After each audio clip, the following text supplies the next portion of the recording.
Dear spectators, we start in 5 minutes from now. Onlar ve cevaplar final bosqichi 5 daqiqadan so'ng boshlanadi. First contest will be bronze medal contest for 390 kilograms. So please be ready for this first bronze medal contest for Kazakhstan, Meyanbek Jangabay, and for Uzbekistan, Ukhmatkarim Turmov.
Dear spectators, 3 minutes to go. Onalar va jonlar 3 daqiqadan so'ng final bosqichlari boshlanadi.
for men under 90 kg. 90 kilogramgacha bo'lgan vazndagi sportchilar o'rtasida bronza medali uchun bahs. Please welcome the referee, is from Belgium, Mr. Thierry Grove.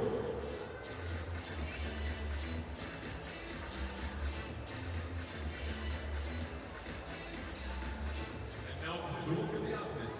In white for Kazakhstan, fighting for the first time for bronze medal at Grand-Prix, Meyranbek Jangabai. And in blue for Uzbekistan, junior Asian champion this year, Muhammad Huramov.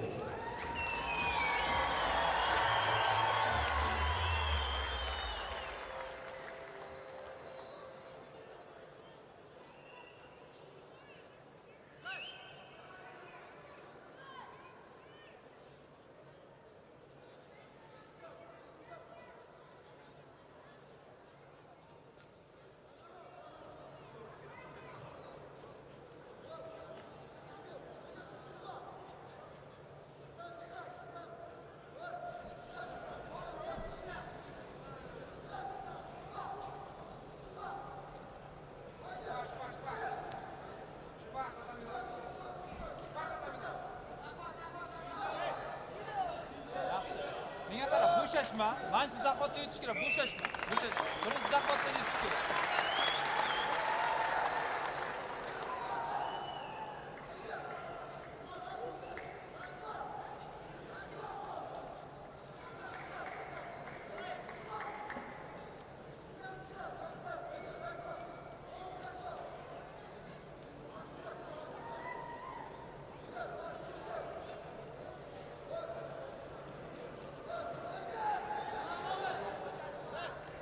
Bobish, sal azart qo'shish kerak, azart. Qani.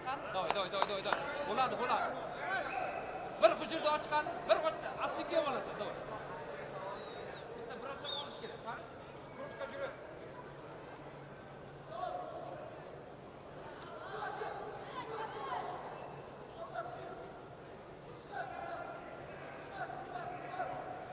Al. Qo'lni oldim.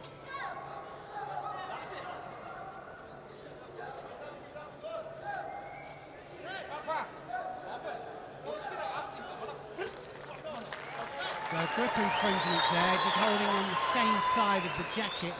If you do that, got to attack straight away. Second penalty up there to Zangabe.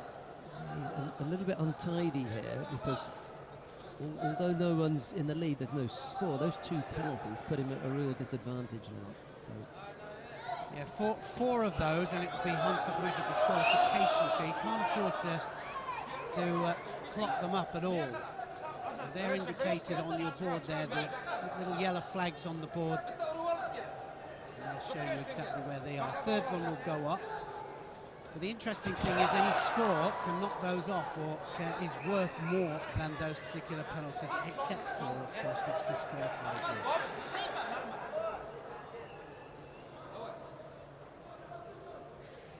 Kodomov now has to make sure that he attacks at the right time.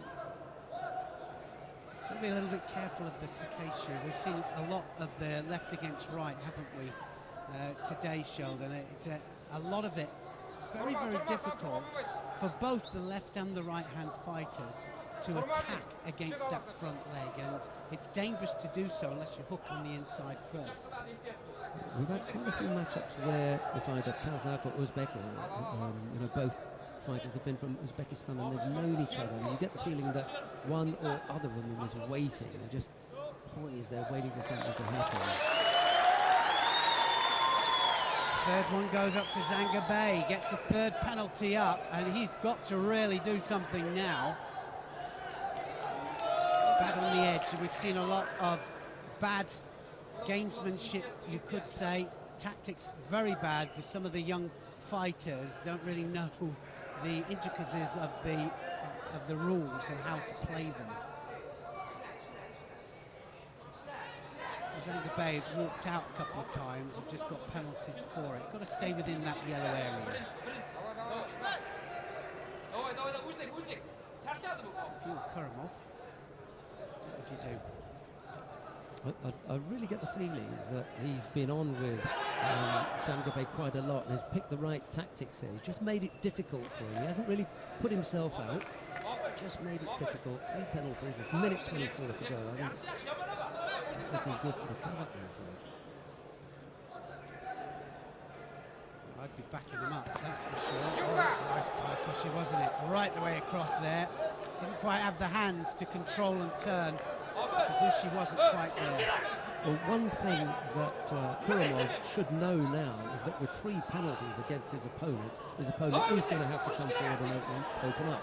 Maybe he's been looking for it. Maybe he's looking for that counter opportunity. I agree. Just letting him come onto it, and ideal for counter-attack there.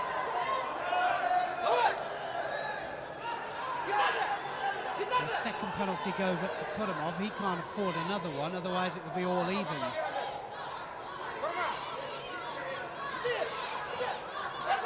And he's almost gone over about 4 or 5 times, hasn't he, Zangabe there? Just manages to turn out. You've got to throw them on their side or roll them onto their back or get them with force onto their back to get the scores from the throwing situation, that is, or you've got to hold them for 20 seconds on their back, controlling the top half of the body. Strangle or arm lock for a submission also finishes it off.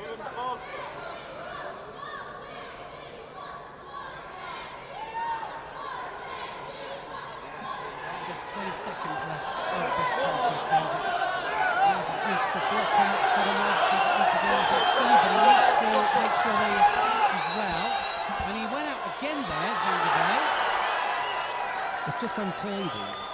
You know, this is, I don't know how many Grand Prix he's been in, but they're pretty sharp on that kind of stepping out the area, so he'll be lucky to avoid picking up another penalty, which will put him out of the contest anyway.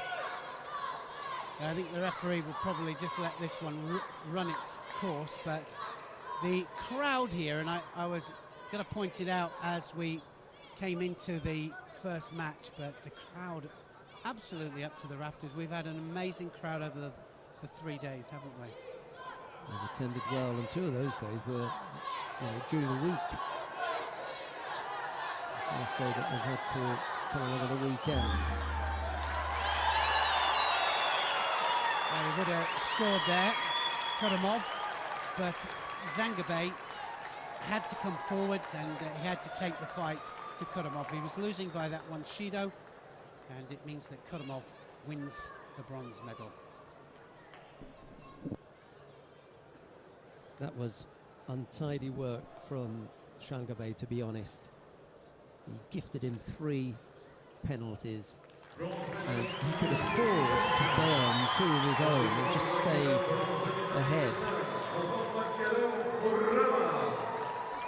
Muhammad Karim Kuramov of Uzbekistan starts the final block of the final day off, not with a bang, but at least with a win for the home crowd. That will keep everyone happy as they get warmed up for the final, which is an all-Uzbek affair. Before we get too far ahead, we've got a small matter of another bronze medal contest coming up, and this time it features Magomed Magomedov of Russia.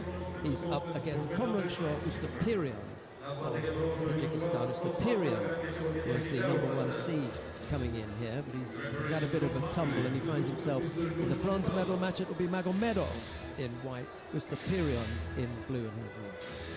Well, we had a little bit of drama from both of these, didn't we? And the matches they lost, they were both not very happy about it. In the end, Ustapirian had to half apologise, or hopefully apologise anyway, but his reaction, there he is, wasn't as it should have been. It was a close match, but he did lose it in the end. It was a Yuko scored, and Magomedov kind of carried it that little bit better. He was unhappy with a couple of decisions that he felt went against him. Although he was great towards his opponent, no problem with his opponent, just a little bit unhappy with some of the officiating. So it should be a good match, this, because world rank 29 Magomedov and world rank 13 Ustapirian. And the world rankings do play a big part in these early qualification matches. And the reason for that is that everybody's trying to get their world rankings up. They get a better seeding then for the next event. And then as we get closer and closer towards the Olympic Games, the points become very important because they can get seedings then for the Olympics. Qualification first, but then seedings for the Olympics. But that's a long way. There's a nice bit of action on the edge there where Magomedov had the opportunity to concentrate more on keeping Ustapirian on the edge and forcing him out, but he was much more interested in the grips. He was concentrating, for me, on the right thing. The fact that they had to be up on the edge didn't really come into it from him. He never took advantage of that, and then they found themselves back in the middle of the mat. So nice bit of play there. Well, I think it also shows that they want to grip up and that they want to throw from it. So it is a good gripping fight, this. All about the Kumakata. I think Ustapirian probably just coming off that little bit better at the moment.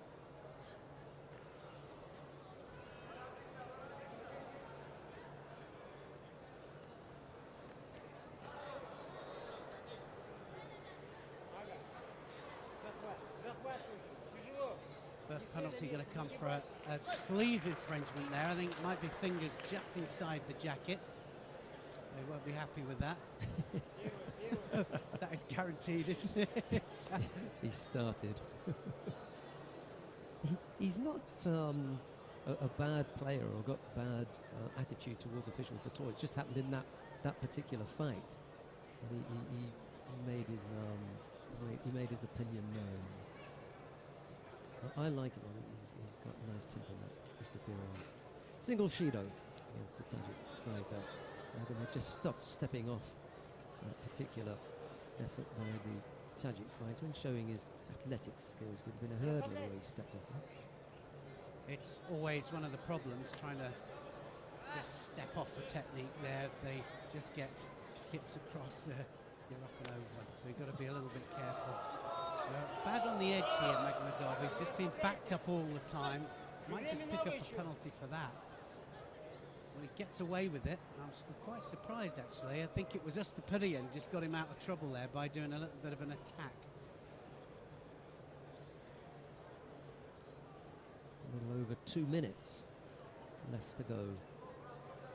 And without either fighter really launching a big, exciting technique, we've eaten up already 3 minutes.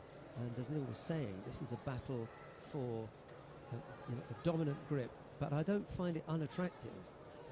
Technically, two really skilled players here. But for the first time, Ustapirian is overcome by Magomed's gripping skills and ends up avoiding to take a grip, and he gets penalised there. It's interesting that they're both fighting for the grips, and the referee has interpreted Ustapirian as the one being the negative of the two, but for me he's the one coming forwards, which is strange because he's been backing Magomedov up, and yet he gets the penalty, so a little bit strange. But anyway, sometimes it is a bit too subjective, and it's one of those things that you see it a certain way. The referee could just have seen that one or two occasions where instead of looking for his own grip, he was spending a little bit more time on blocking out Magomedov's attempts, because as you say, it's Ustapirian who's coming forward inside the last minute already.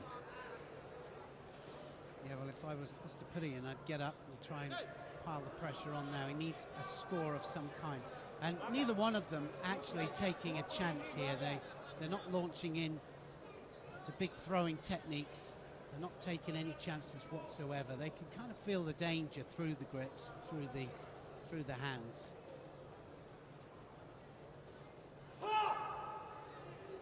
Into the last 30 seconds. Here we go.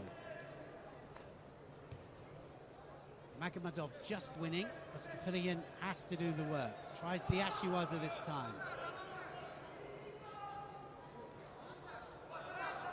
Tries the Sodi this time. Big drops in. Now the Uchimata. Oh, that was close. It really was close. Tries a big technique there, Ustapirian, but didn't quite rotate him. Magomedov holds off. And he picked up the Shido late in the day. That's not going to do it, though. Now 6 seconds, 4 seconds, just got to hold off, just got to block out, and he gets the medal, and Oscar Pilian gave it his all. He was close, wasn't he, with that last technique? The rub of the green has not gone his way today. He's that close to having come away from this with a medal. I don't think, however, that he threatened Magomedov enough. Right at the end, in the last, say, 40 seconds, he tried to step things up and he put in, you know, a few strong attacks. But by that stage, Magomedov has pretty much closed up shop and was backing away. He then picked up the Shido himself, but by that stage, he realised that he could afford to take one. So it had gone earlier than that, I'm afraid. Yeah, it was a gripping fight. Both of them tried to grip up for the superior grip, and so a tactical match to decide the second bronze medalist in the under-19 kilograms. Magomedov coming off better, but it was very, very close. You know, it's a man who he came in here as the #1 seed. He's disappointed. He doesn't show his displeasure against his opponents. Both of his opponents who have beaten him today, one a little bit earlier was a little bit rough. This one, he's taken it really well. His behaviour towards his opponents is really, really good. We had a little look at the referee on the way out. There you can see the crowd, and that's what we have here. We've had non-stop crowd attention because they love their judo. They really do. Coming up next, the final. It's an all-respect final, so you're going to have a happy crowd here. Davronbek Satorov of Uzbekistan faces teammate Yakhio Imamov. It will be Satorov in the white judogi, Imamov in the blue. Yeah, again, we're going to have a situation where they know each other quite well. But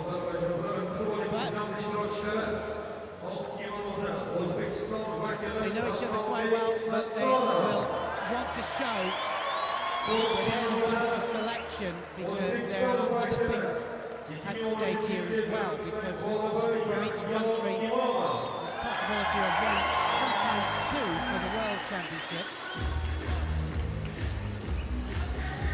So they'll be thinking of that selection as well, I'm sure. Imamov will go into the final as the favourite here. He's the one from Uzbekistan with a greater degree of experience. So there's a little bit of work for Satorov to try and prove something here, maybe unsettle his more experienced teammate. Yeah, I was surprised actually. Imamov is his world ranking is 151. He slid down the world rankings, and 190 for Satorov. Not that much difference between the two, really. So, a great ideal opportunity for the youngster.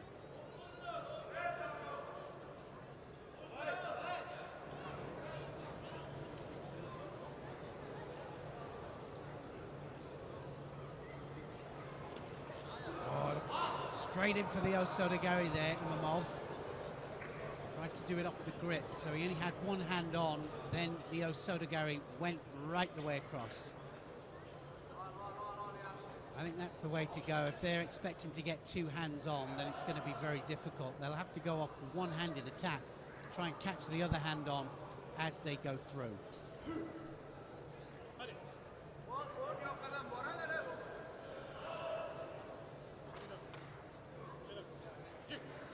Yeah, we're just looking actually at just the reason for Imamov being down to 151 there in the world rankings. Of course, and I was trying to figure out why, but of course he was under 81 kilograms, wasn't it? So he's gone up a weight category and fighting in his new weight. What a start as well.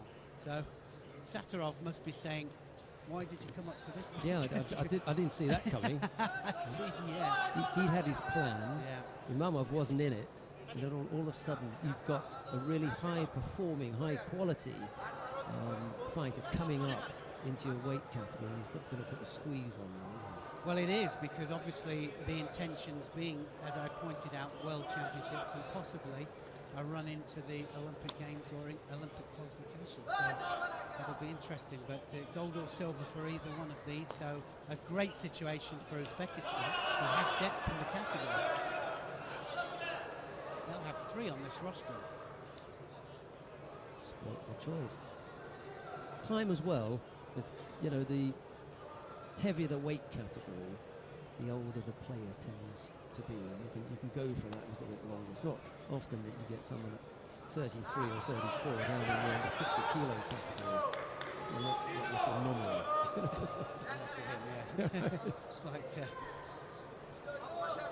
difference there. On the whole, someone who's 26 years old now and at 90 kilos, all right, you're primed and ready to go, because come Tokyo in 2020, or 29 or 30, he's got the timing right. Too, I suppose, but pretty much spot on. They know each other as well, don't they, these two? You can see that. They know exactly, obviously train together a lot. And so we have a situation where certainly Saturov isn't letting Imamov get his grips. Now, Imamov has come up from 81 kilos and he's now 90. His jacket is open and you can have a look there, and he doesn't look like a cut, fully fit, you know, ready to go athletic body. He's actually carrying a little bit of a weight round there. I don't know whether he got injured and stopped or something. I'm going to have a look at the timings, but he fought at 81 kilos in May, and then by June he was at 90, and he doesn't look in the best condition. It's interesting, isn't it? But we'll see. Fit for what? And he looks, reasonable out there, doesn't he? He's not puffing too badly, but like you say, not as cut as he was at under 81 kilograms. But you don't know how difficult making 81 kilograms was for him. Sometimes we have a situation where we're stuck halfway and in between a weight category, and it's a decision as to whether you go down to the next, to the lower weight category, or go up to the higher weight category. He looks to me just a little bit short for 90 kilograms. Just a little.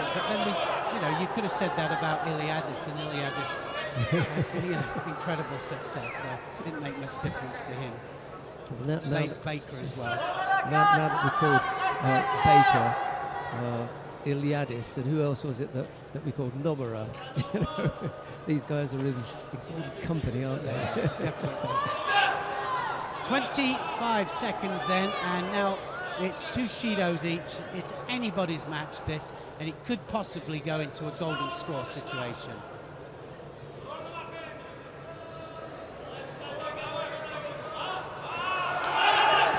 There's the counter. It's definitely going to go to golden score, I would have thought. Unless a miracle happens here now. He's not going to get across. So they'll reassess the situation there, decide on slightly different tactics. A lot of the golden score situations are finished within the first minute. Let's see how they handle this. I don't get the feeling that we've seen either of those fighters in top gear.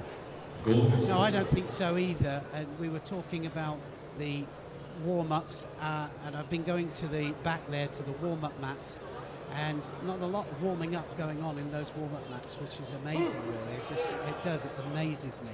But then again, saying that, could probably do with a bigger warm-up mat. There's a lot of people sleeping on it, so it's very difficult to move on it.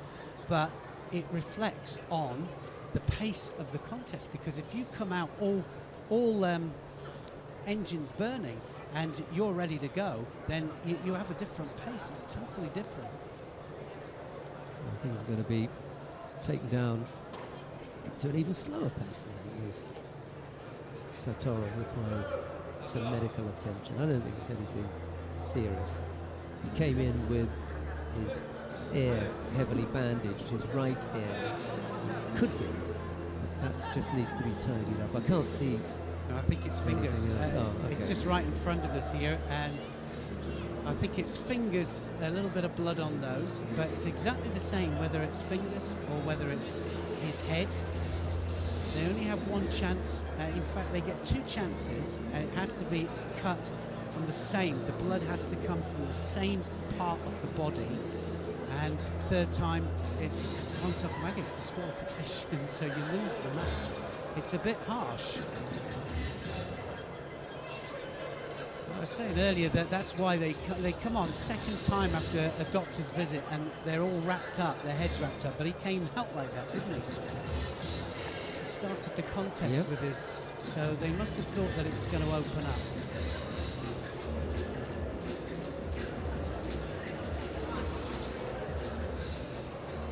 So he's all ready to go, and Saturov runs back to the middle, ready to get on with it.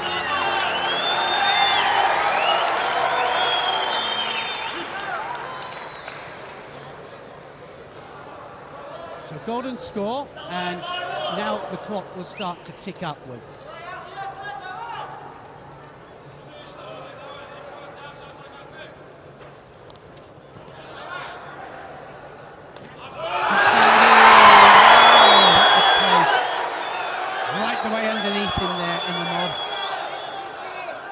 Just managed to turn onto his front there. It's got to be the side, top half, remember, of the side top half has to make contact with the mat for the Yuko to count. It wasn't quite there. So the crowd think it might be. That was worth a score. I think they're going to have another look Oh, at they've that. given it. They've given it. So he's got the Yuko from it, and he's going to win the gold medal on that. We'll have another look at that just to get the clarification. It was a guaranteed gold and silver for Uzbekistan. Did you expect it to go that way? Well, we said at the beginning that Imamov was the favourite. He had a greater degree of competition experience, despite the fact that he moved up recently from 81 to 90. But he's got that background, and it's a long background, 5 or 6 years of having had wins and Grand Prix events and various things. I think he just had the edge there. And in the end, that was all that it was. Yeah, it was literally an edge, a body edge, actually, that just touched the mat, and he turned very, very quickly onto his front afterwards. See it from a different angle. That one is the most difficult. I think that was really borderline. I think that people would have been happy if they hadn't have given it. But he got the nod, so let's go with it. And Imamov wins the gold medal. Saturov gets the silver. Right, who we've got coming up next? We've got women in the under 78 kilo category. Nadira Yuldasheva of Uzbekistan faces teammate Kumush Yuldashova. Small change in the pronunciation there, but it's Yuldasheva in white and Yuldashova in blue. This is going to be good, isn't it? Yeah. This is really going to be. Frank Wolf is the referee in the middle. That's easy enough, isn't it? But we can't even go to Yuldasheva of Uzbekistan and Yuldashova of Uzbekistan. Well, we can. Right, I think we try it. Nadira and Kumush. Well, in order to avoid confusion at home, it's Nadira in the Nadira in the white judogi and Kumush in blue. They're both Yuldasheva to some degree. And I did ask Jahongir, our local technical contact with Uzbek Judo Federation about it. He said depending on which area of Uzbekistan you come from, you will find a variation in the name ending. The name ending, how to spell it. Which is what we've got here. Sheva and Shova. She got that strangle on here. Shova trying the strangle, but it was across the face. And if it's of any interest to she does come up with a U-point. Yeah, she does. That was just almost a counter, wasn't it? It's just the addition of an A at the end of the name that changes it from male to female. So if there'd been 2 men fighting it would have been easy for us. Yuldashev and Yuldashov. But for one second, just makes it a little bit difficult. It makes the as far difference. as pronunciation. Anyway, She's got the arm, Yuldashova. Almost just a little flurry of attacks there, and Yuldasheva almost countered her.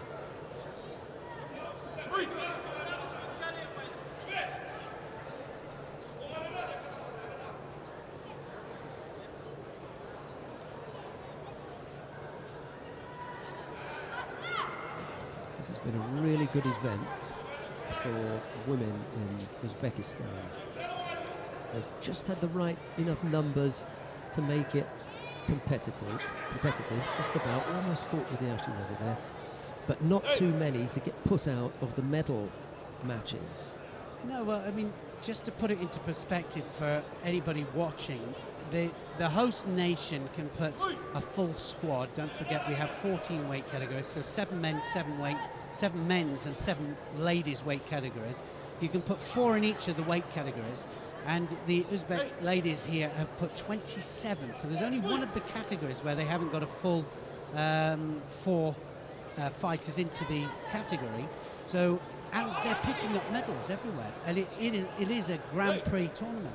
So it's a great achievement for them, and a gold medal yesterday, and it was brilliantly taken, and it looked very, very good for the women's judo, because there was a massive differential between men's and ladies judo in Uzbekistan, and they feel, and I was talking to a lot of people yesterday, that has been closed, you know, that they're getting closer and closer, putting a lot of effort into their ladies judo. Matinyazova was the gold medal winner in the under 70 kilo category yesterday, but I dare say that she could have won even if a few higher placed fighters had come along. She's really working hard and improving all the time. Yeah, she had great form yesterday. She did, looking for big throws. Needs to work on the Newaza a little bit, but that's what we said, wasn't it? But terrific performance in front of a home crowd. So, well, this is close.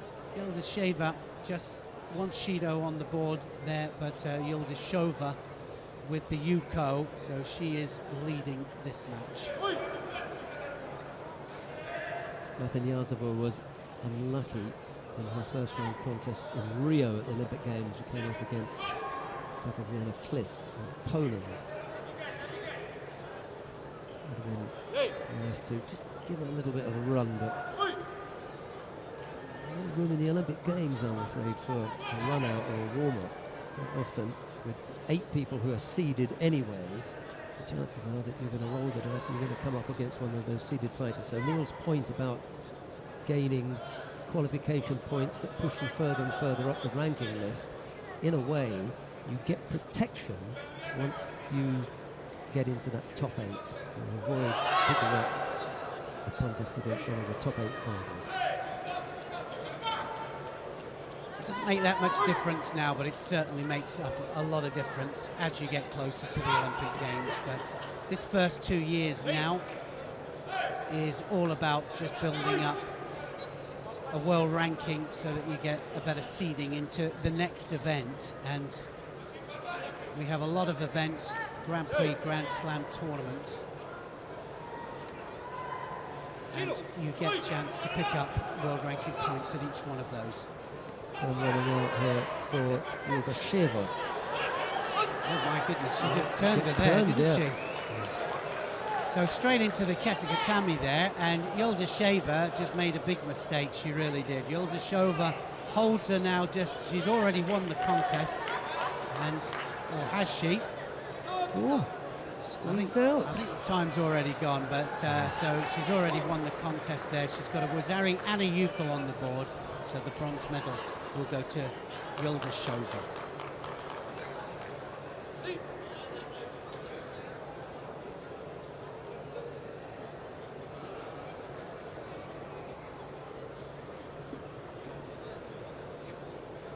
That was the first of the bronze medal matches. We've got another one coming up shortly. I'm sure that our Bronze medalist in Blue, Bronze medal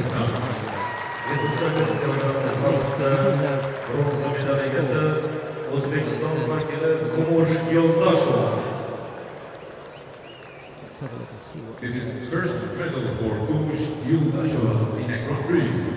Grand Prix'lerinde Kumush Yoldaşova için bu birinci An medal attempt first of all, Okşanmayı wasn't it? A zorlayan sacrifice throw, and then she just carries on rolling, You can see the highlights. changes the direction, just flips her over in there for the Kesikatami, gets a score for it because she holds her for over 10 seconds.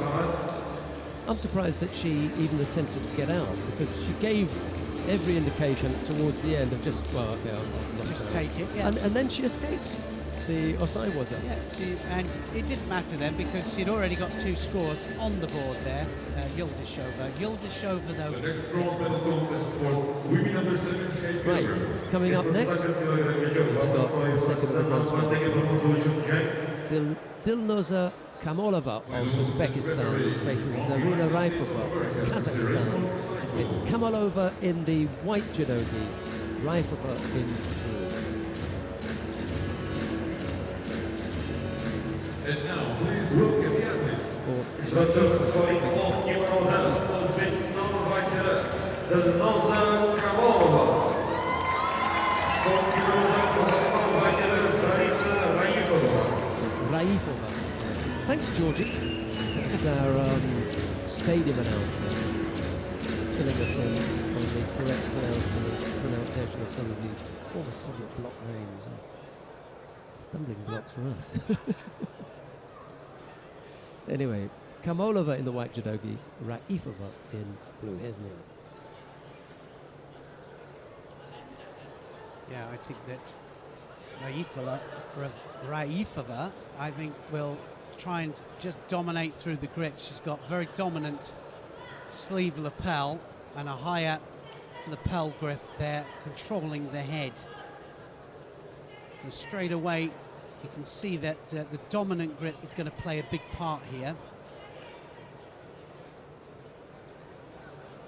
I think this is Raifova is their number 2 or 3 ranked fighter in Kazakhstan. They've got another fighter who isn't here. So they've got quite a few fighters in and around this kind of weight, 70, 78. They lack a plus 78 kilo fighter of real clout.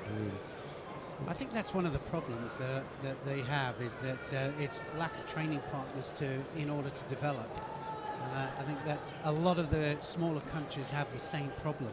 They just, Osoto, it's going to be a Wazari, just waiting for it. She's just setting her up for it. She's going to go into hold down straight away there. She's not going to go far from that. So straight away, Raifova, you could see that she was dominating grip-wise there, and Kamolova, great experience for her. She wrapped the arm up first before she whipped over there for that particular variation of hold. I'm just trying to give it a name, actually. It's a form of Tatishiho, I guess, or you could call it a Sangaku Gatami. But she wrapped the arm up first. Yeah, I mean, it had that look of Sangaku Itami. There was some part of it that was broken. So I suppose if you wanted to add Kazoo, but it's not something that if I saw written down, I'd know exactly how to execute. And I like to think I'm pretty good with it. But if someone said to me, demonstrate Kazuri Sangaku Gatami. Well, I'm going to show you she does it now, because first of all, what she does, she wraps the arm up. The Osoto first. Now look at her wrap the arm up. She wraps the arm up and then just goes right the way over the top there. So she's sitting on the arm. And she knows what she's doing. Oh, I knew exactly what she was doing. That was no accident. No, that was no accident. That was absolutely planned. Wraps it up as if she's going for the Sangaku. And she's looking to bring that left leg over the top. Yeah. So great transition, really good control, wraps the arm up, and then when she sits over the top there, she's sitting on the arm, but she's actually applying pressure there because her arm's actually through there. Yeah. So it applies pressure on, and there's no way you're going to get out. There's the wrap up. Belt for good measure. Now she steps over, and then she applies the pressure.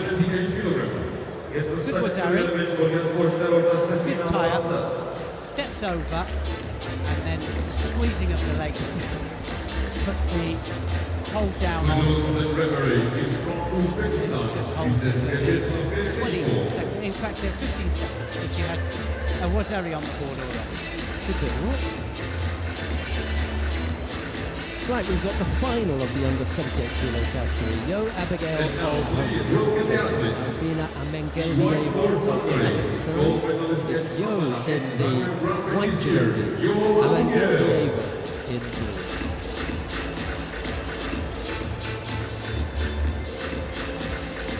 And in blue for Kazakhstan, silver medalist at Untitled Grand-Prix this year, Albina I think Amengeldieva. this is going to be fairly clear cut. I think Abigail Zhu absolutely the favourite for this because she has the pedigree. She's done so many top-class tournaments and has so many top-class medals to her name. And this lady here, Magdalena, will know that she's got her work cut out. But she's well ranked 39, so it's not going to be a complete walkover. But let's have a look.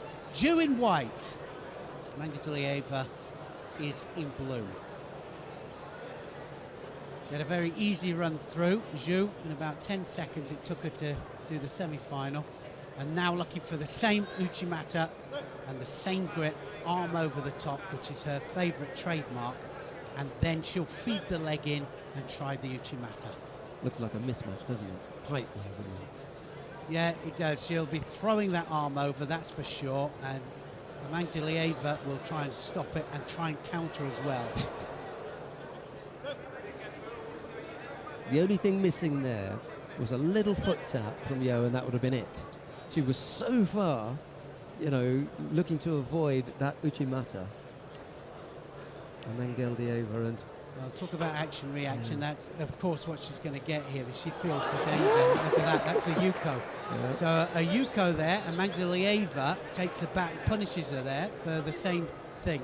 Over-enthusiastic from Yo. She's not taking care of where her opponent is and what opponent is doing. She's only concerned about her own actions, and she was unaware of the danger that she was in and almost got dumped.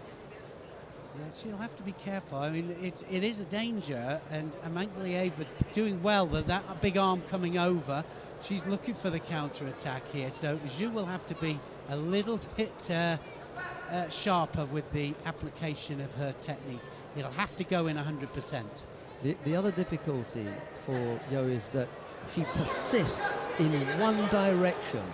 Second Yuko, Yeah. and Yeah. it's exactly the same thing here. Doesn't go in 100% and gets punished. You've got to go in 100%. You have. Amen Geldieva's done her homework here, and at the moment it's working out. It's whether she can fight off Yo for that length of time. I don't know. I thought it was a good one. Referee's had that cancelled now. I thought it was okay. Well, I have the same feeling, but we didn't see it from the other angle, but I definitely had the same feeling.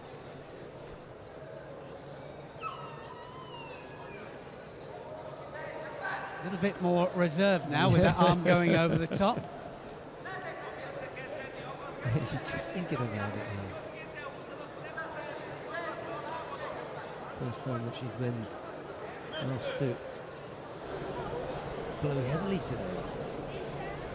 Well, it's one of the problems of having a 10-second semi-final and not warmed up there. You can see it. She's trying to get into the match and not managing to do it. Альбина, в палке, полежи ее в палке, посмелее. Plenty of time. Plenty of time, just halfway through, isn't it? Just over halfway, and a little bit more of an urgency there from Zhu. Выпей, Миш.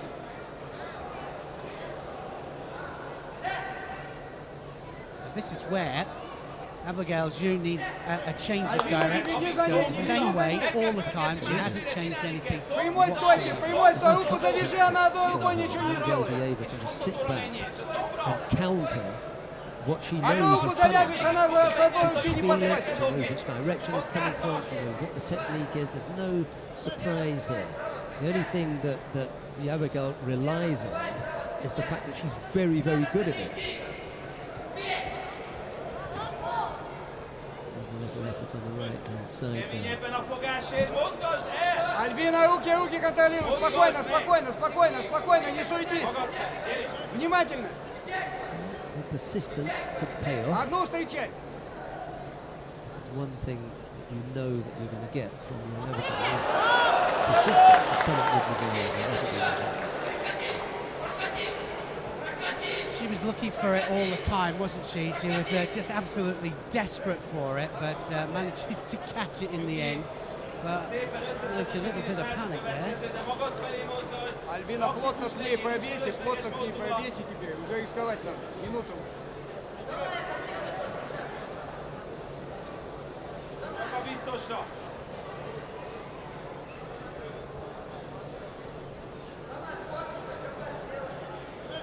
Minutes ago, I think the breather does Abigail more good, just to settle her a little bit. But this is not a surprise. Abigail comes from one direction, you know what you're going to get. It's telegraphed every which way but loose. But the only thing that you have to hope is that you're strong enough to either counter it or she makes some kind of error. Mangeldieva has caught her twice, once for a score, the second time that score got waved off. But it was only Yuko. Yeah, it was a complete surprise to her. She didn't expect that at all and suddenly found herself down, and it wasn't working, but then managed to, like you say, just keep at it the same way all the time. But look at this, she's going the same way all the time, and she needs something over the other front. She's going to hold off to this, and she's going to win the gold medal for sure.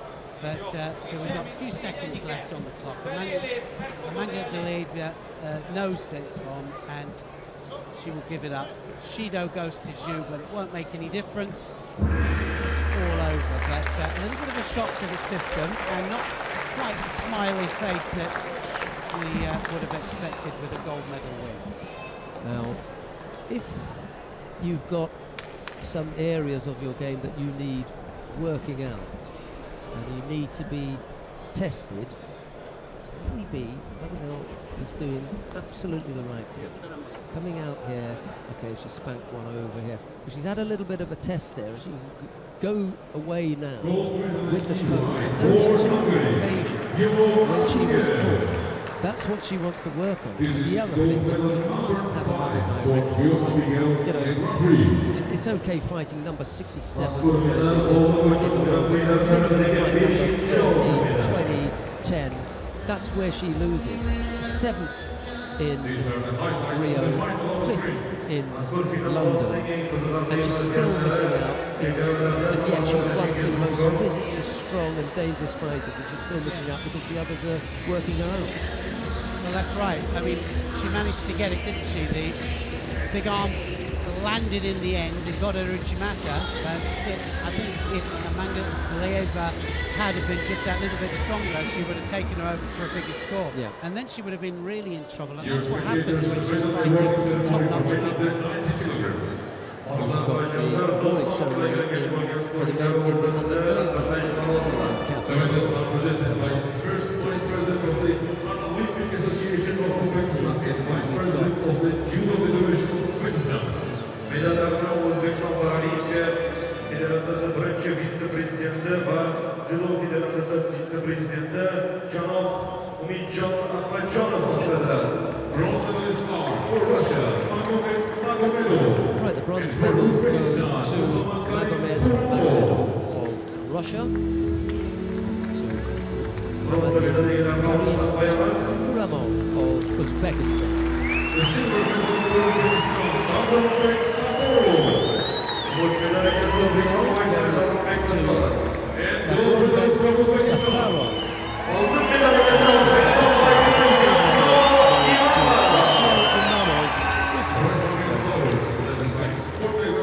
International Judo Federation and President of the Judo Federation of Uzbekistan. Close final, guaranteed gold and silver. And 3 Uzbek fighters on that roster. I know somebody who'll be very happy about that. They're presenting the flowers now. President of Uzbekistan, former world silver medalist and Olympic silver medalist as well.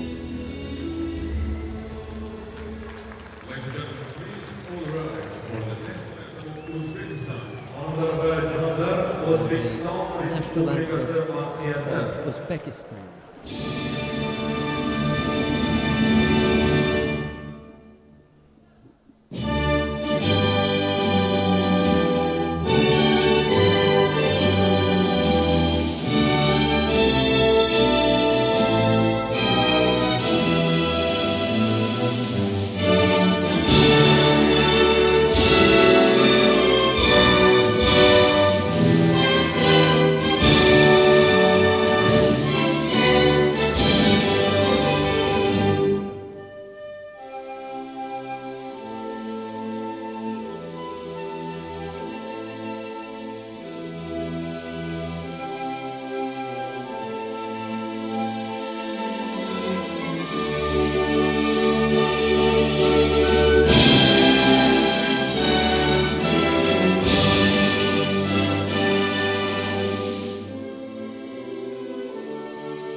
With the silver, Imamov of Uzbekistan gets the gold. Gold and silver for Uzbekistan.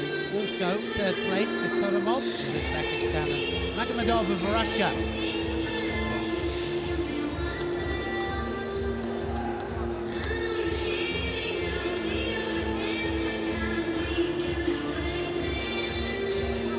Sets us up nicely for the next weight category, which is the men's under 100 kilos.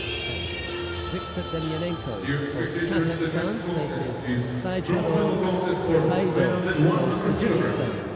Demyanenko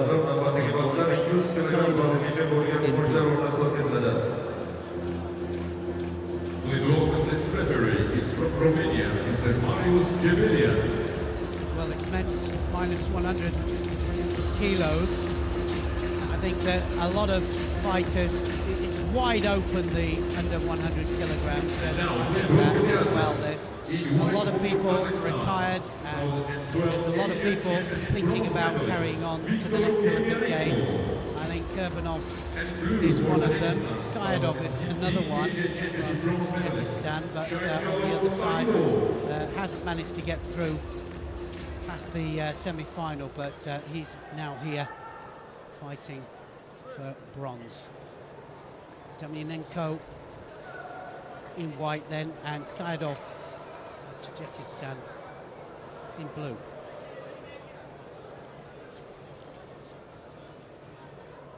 I say it's wide open because there's a lot of people that could win major medals in the minus 100 kilograms, in wide open category.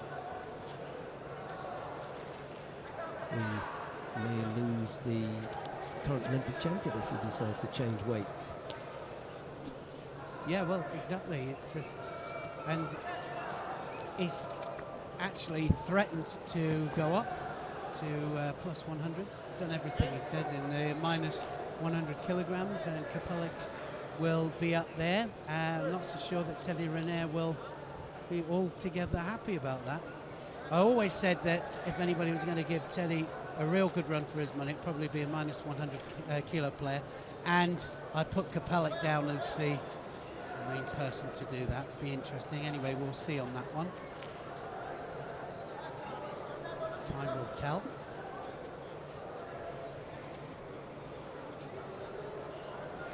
So strong fight for grips again, trying to force Sayedov backwards there towards the edge. Somebody will get a Shido for it, so they're both going to get one actually for just blocking out.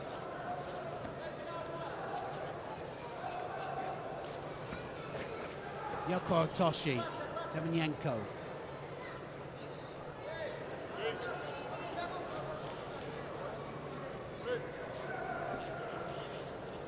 Хорошо, хорошо, Витя.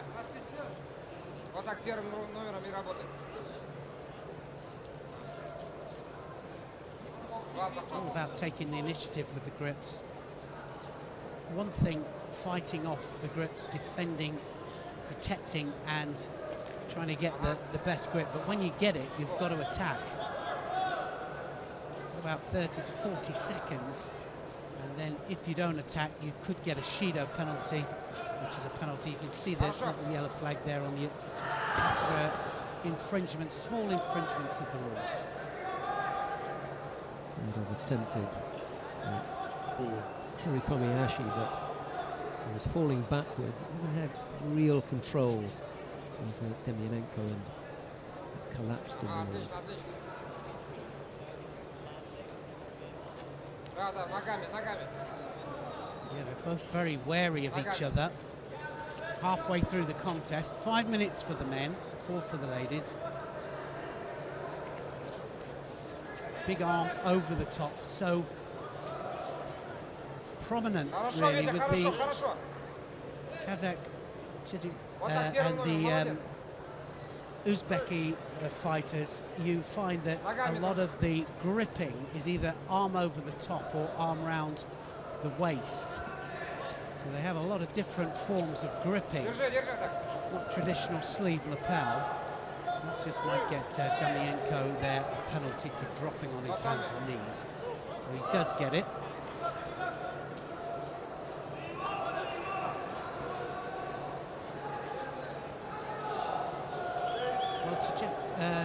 Saidov, sorry, is going to get a penalty, I think, for walking out. No, it goes to Demyanenko for pushing out. I think that half of that was because Saidov said he pushed me out. Personally, I thought Saidov just walked out. You've got to be able to stand up stronger than that. And now Saidov's going to get it now. Watch this. So Saidov will get it. It was really the thin dividing line on that last one.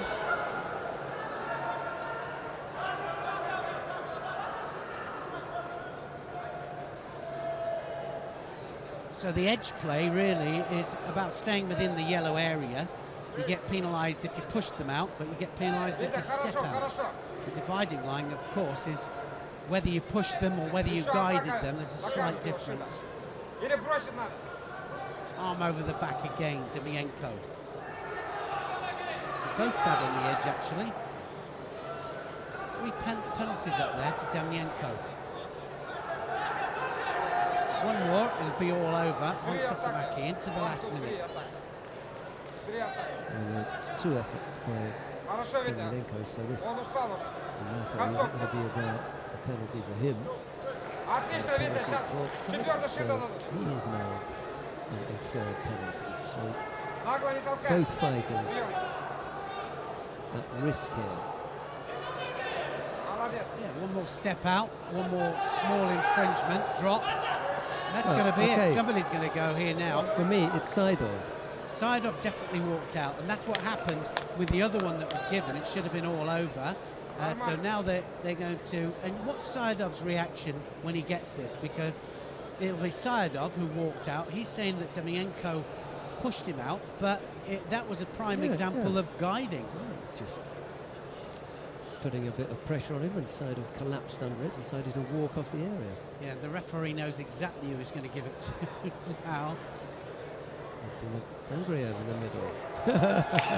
He knew it as well. He did. Yeah, Saidov definitely, absolutely walked out, and he did it twice, 2 other times as well, got away with it. Not this time though, so not the best way. This is first medal for Viktor Demyanenko from Demyanenko won't mind about that, he wins the bronze there. Whereas 4 penalties against his opponent, and it was all over.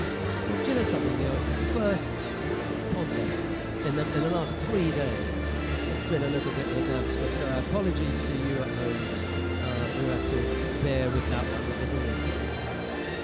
Right, coming up next, the second of the bronze medal contest. Donyorov of Uzbekistan faces Kazbek Zankishiev from Russia. Donyorov in white, Zankishiev in blue. He's from Azerbaijan, Mr. Faiz Hussein.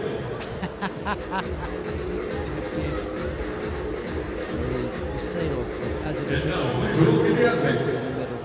Futbolning ishtirokchilar oq kimonoda O'zbekiston vakili Erkin Abdiyorov. Uning raqibi Rossiya Federatsiyasi vakili They didn't have a good early tournament, did they, Russia? It wasn't going their way at all. They have got a finalist in the plus 100 kilograms, so they have a chance of a gold, but they expected more.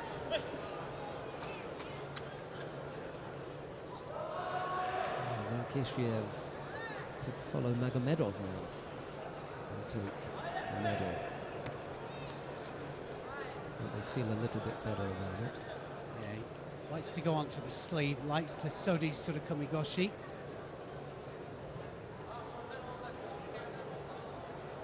Zankishiev I'm talking about.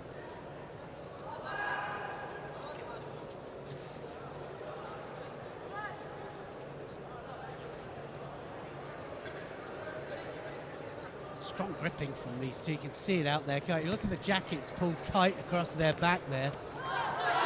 Tominagi! And Yorov dropped right the way underneath him then.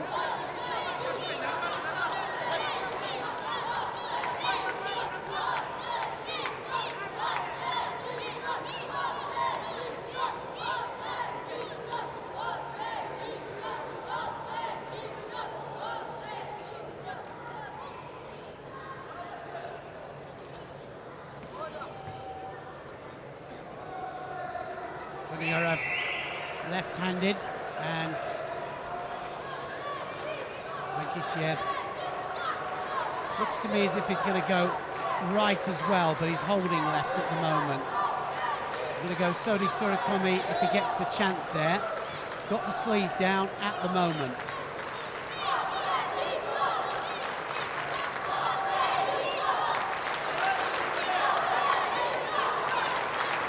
Well, no attack yet. Look at this, nearly 2 minutes in, no penalty given. They've got to surely both get a Shido here. Only one of them. Zankishiev gets it.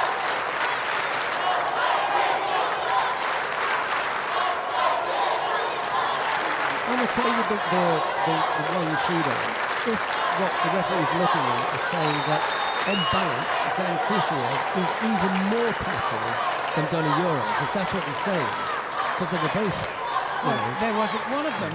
In fact, neither one of them have put an attack in here. Now he has. Zankishiev goes across. Donyorov almost slipped there with that really poor effort at Tomoyagi. I'm not sure what it was that he thought he was doing there. Almost attempted a Tomoyagi, a double foot with both feet. Never troubled Zankishiev and almost ended up in Osaikomi. Well, they have to take the chance there. He keeps going at that Tominagi, and it's not breaking balance at all. Could get him a penalty if he's not careful. One more time with that.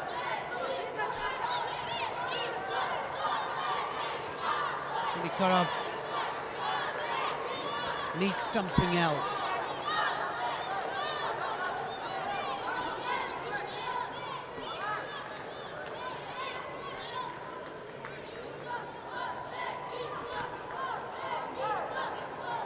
Zankishiev has to do something, tries the Ashiwaza this time.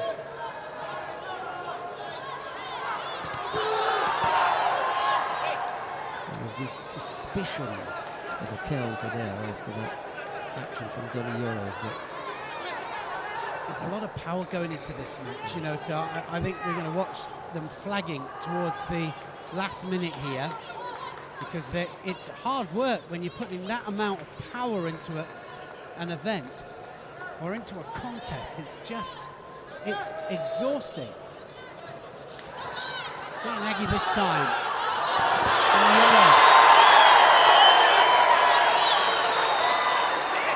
There's a crowd score there, if they felt Donyorov taking over that attempt by Zankishiev. It was Zankishiev who initiated that attempted pickup.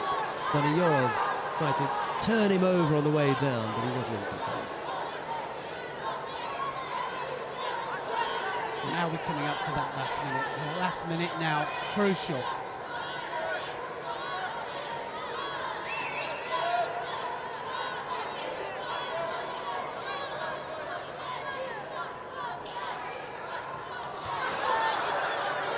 Double stab, Ashley was there.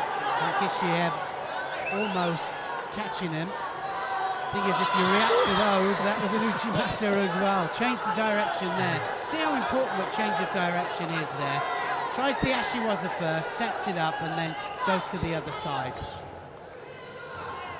Just had him up there for a moment, didn't he? Just had him hopping. Good.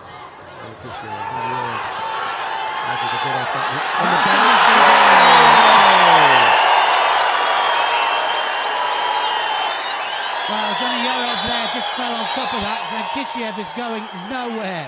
He didn't even move, did he, when he went down there? Then he really didn't. It's all over. It's going to be all finished here. Another medal for Uzbekistan. Zankishiev went for it, but they were all locked up. And Sheldon, he went for it the first time, and then he got countered. Yeah, there was that little bit of that belt exchange there, and you'll see it. Well, I thought you were going to see it. Well, we're definitely going to see it, and we'll have a look at how he sets it up. Zankishiev came off second best. He was interested in it. He fancied a go himself, so you know, you could have tried to break things up there, but he decided he was going to get involved in it, and Donyorov came off the winner. It's always the chance you take when you go in for something. Sacrifice is exactly what it says. He sacrificed there, he went for the Kosoto, went for the big one, and he fell onto his back. It was beautifully taken, the opportunity there by Donikarov, and he took him down into the hold. The effort to attack the leg here, for me, is the mistake. When he looks to attack him with the right leg here, not yet, there, he's already in a bad position. Well, it's all about body positioning. Yeah, it's body positioning, isn't it? And pinning the weight. Donyorov has his arms around Zankishiev, which is a powerful position. But then Zankishiev gives him the right leg, and he's already turning his body. All he has to do is to fall on top of him. And that's exactly what he did. So another medal for Uzbekistan. Now we have the final here. It's about to happen. Kurbanov here up against Shukurov of Azerbaijan, and Kurbanov will be looking to get this gold medal under his belt here. And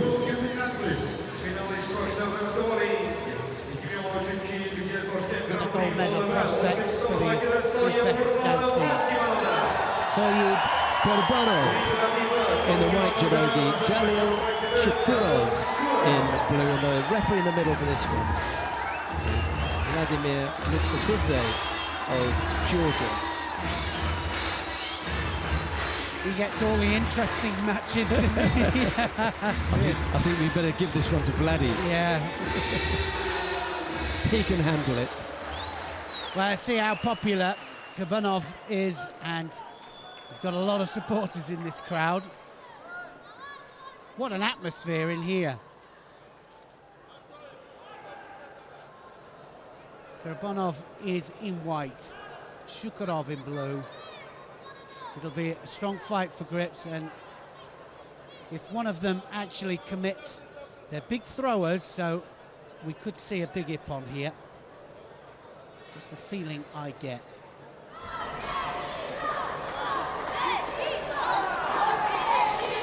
This would be the icing on the cake for Uzbekistan if they could take this one. They were guaranteed a gold medal in the underwater category with both fighters coming from Uzbekistan, but it's a 50-50 here. Shukurov could spoil the party and take this one.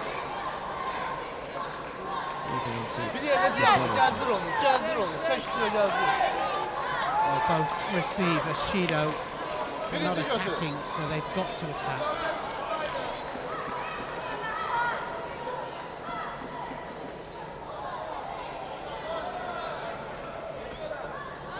catching the sleeve every time, Shukurov. Because it's opposite again, left against right, right against left. Shukurov, who's the lefty, and remember that it falls, the advantage falls when it comes to opposites to the left-handed fighter. The reason for that is that there are more right-handed fighters than there are left-handed. It works about 70-30 percent-wise. So 70% of all the people are right-handed, 30% left-handed, which means that the left-handers fight more right-handers in practice. So they cope with them better, and it's an absolute fact because I used to hate fighting left-handers.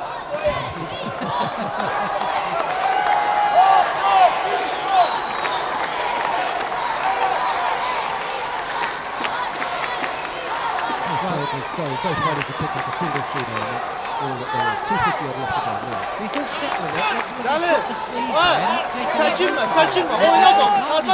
Catching the sleeve against an opposite, but once you get it, you've got to pull it in, and then you've got to go. You have to attack. And that delay in attacking has meant that both fighters picked up passivity penalties. They've picked up two each.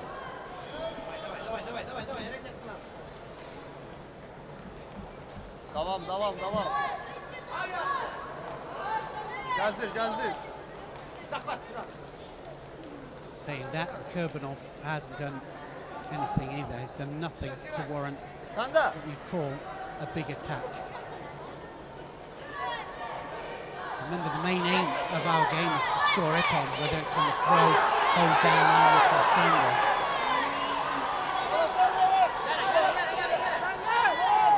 They're all locked up now. Got to be careful of the Sakeshi if one of them goes in. And that's what's stopping Shakur from attacking. I mean, it's just all over his body posture. You know, there have been opportunities for him to throw in a big attack. He hasn't moved.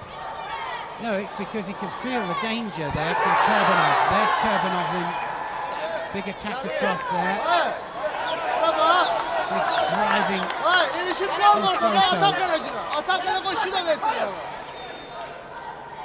Yeah, they can feel it through the hands because it's such strong gripping here, and he can feel it.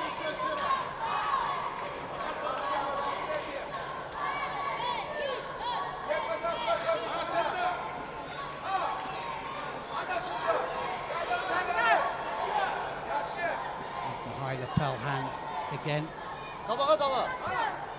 See, a lot of these Azerbaijan, Uzbek, Kazakhstan fighters, they don't mind holding underneath the arm. For me, I used to like the elbow in, tucked in, but they don't mind if it's just loosely around underneath the arm, over the top of the arm. They can go from different grips, which is a terrific evolution, I think, of the gripping strategies. It's not just sleeve and lapel.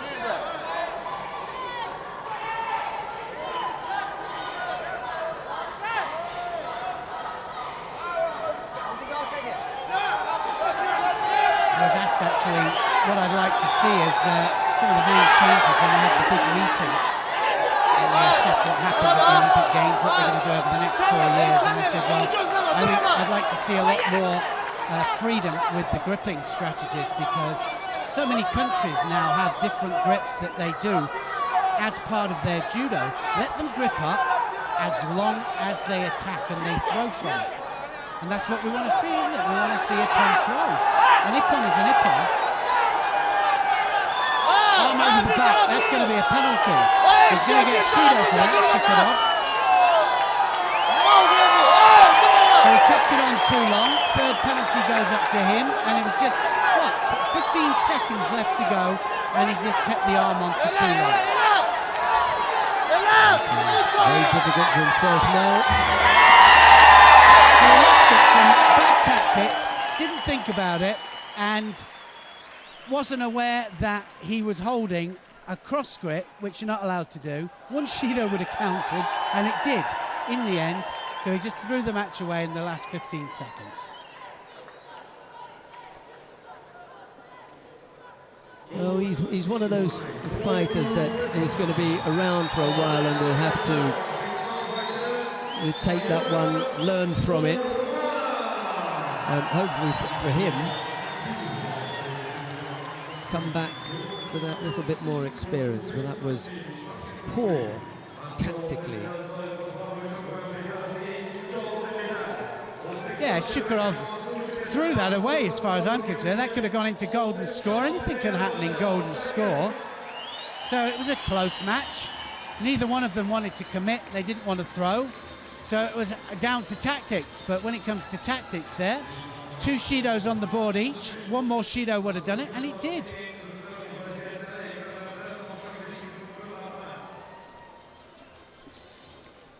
Right, I think they are setting up for the awarding ceremony in the under 78 the medal winners down there.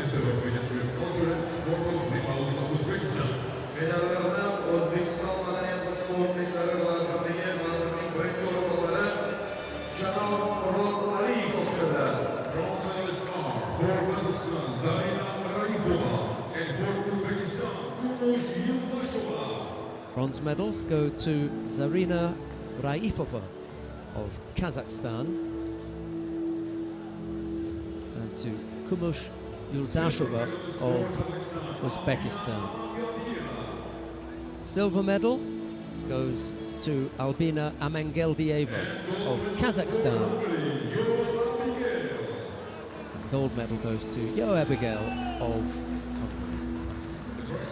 Yeah, a little bit fortunate, wasn't she? Had a bit of a shock in the end, just managed to pull that Uchimata out. Tried it twice, got caught twice, countered, and was panicking just a little bit because she was going for the same technique all the time. But in the end, manages to catch it. I think in the future, though, she'll have to look at attacking over that other flank.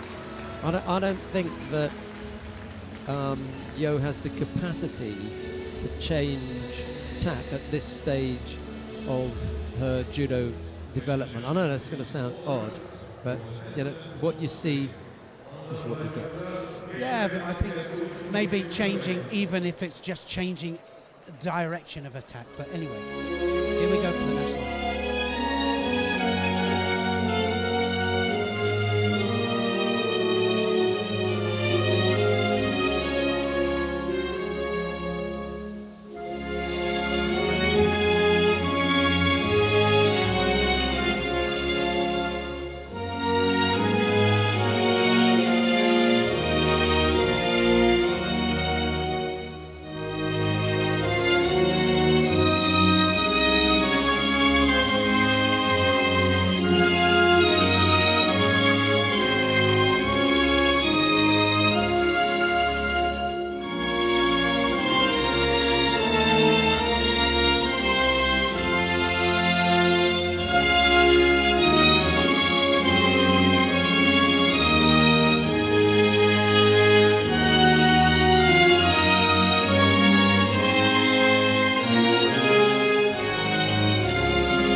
I think it's going to be hard to change what Yo does, and the reason for that is that she has had for a number of years any number of coaches who've got more than enough experience to see, recognize and address her shortcomings.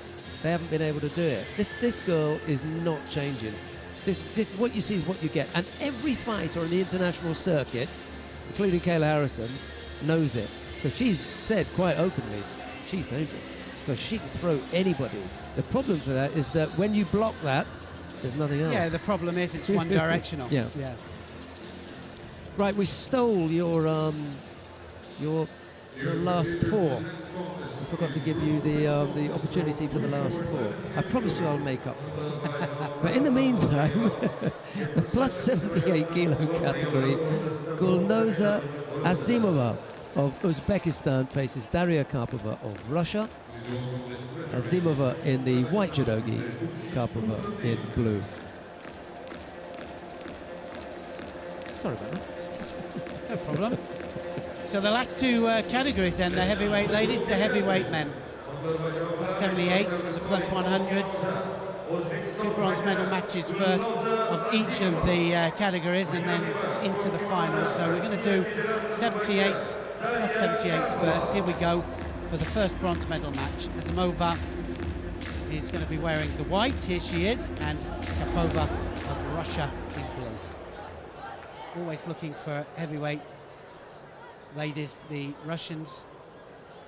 Quite a lot of success in world championships.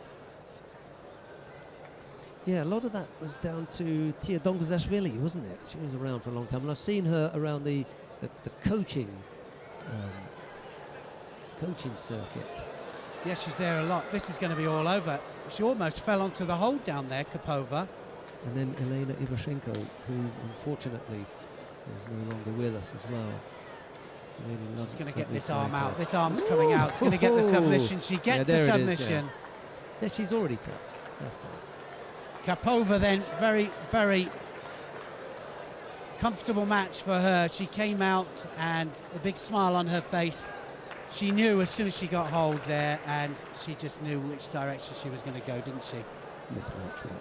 It was a little bit, and I think that Azimova is one of those that's out here for the experience. She's stepping out for a bronze medal match against some of the world's best. She's one of the squad players of the Uzbek team, and she's done well to get this far. So Azimova, she was a little bit outmatched there by Karpova. Karpova came out, took her over, and managed to apply pressure to her arm for the Jujigatami. She gets the submission and the bronze medal. It's, I know it sounds disparaging and a bit degrading if you use a term like mismatch, but there is a degree of fact in this, and you could see it in a couple of areas. One, immediately, as Karpova got hold of her, you could sense that it was fair, and when they went to the ground, it was over so quickly. So I know it's harsh, but trust me, it's on this occasion, it's fair. The referee is from Georgia, Mr. Romania and Switzerland. Right, we've got the second of the bronze medal matches now. Senayem Erkenbayeva of Uzbekistan faces Rahima Yuldashova of Uzbekistan. It's been a family thing there, another Yuldashova. It's Erkenbayeva in white, Yuldashova in blue. Well, they've both got world rankings. Erkenbayeva, 86 in the world, and Yuldashova is 102 world ranked in the heavyweight division.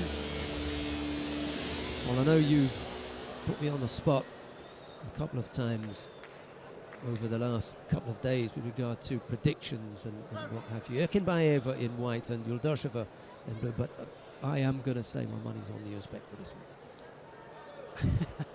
I think you might be right. You're on to a winner. Well, let's see what they've got to offer. We unfortunately didn't get a great deal from Azimova. She was on and off fairly quickly, but I also put that down to Daria Karpova, the Russian. You know, it was neat and tidy, if you can describe, you know, the heavyweight there. But it was good work, short, sharp. She knew what she was about. Well, I think what we want to see is we want to see transition, don't we? We want to see good transition from standing down to ground. We want to see that it's well rehearsed and that they're working on that particular element, because we now have more time, certainly at the international level, and we need to see it at also domestic level as well. More time to go through and do newaza, and so therefore the coaches have to teach and coach progressive newaza. It's essential. And two of the nicest pieces of newaza have come from the women. So that nice turnover into, we can, you know, label it Kazuri, double the pole. Sangaku, Yeah, you know. exactly. Well, I Really mean, nice. yeah, and you can see it was well rehearsed. It's not just something that she's fallen into. She just went step 1, step 2, step 3, step 4, and it's all over. And that's what we want to see. We want to see that.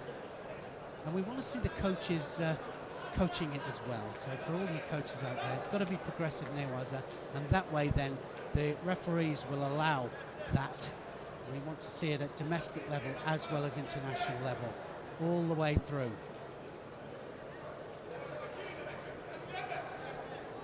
Neither one of these. It's almost halfway through this contest here. Now, this is where your progressive newaza is really important. So, is she going to turn her to hold her down? She just needs to get that arm, well, the leg over at the same time, I was going to say, but it didn't quite happen there. Ava now needs to get that leg out to get the seconds counting. The Russian women have had a really good time of it. 3 gold, a silver, and 2 bronze medals. Yeah, and their transition has been amazing. I saw that Jean-Pierre Gilbert was being interviewed earlier and being asked about his women's squad, so young women's squad, and of course the newaza that they're doing, himself and Patrick Roux, making a big difference to that Russian squad. Almost turned. Ekinbayeva coming in for a big Haragoshi, and Yuldashova just attempting the takedown but missed out.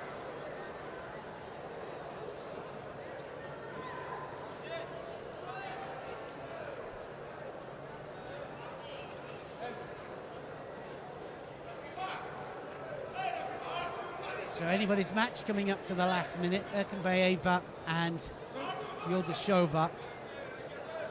That was Mr. Ekinbayeva, though. Are you sure? I think it was.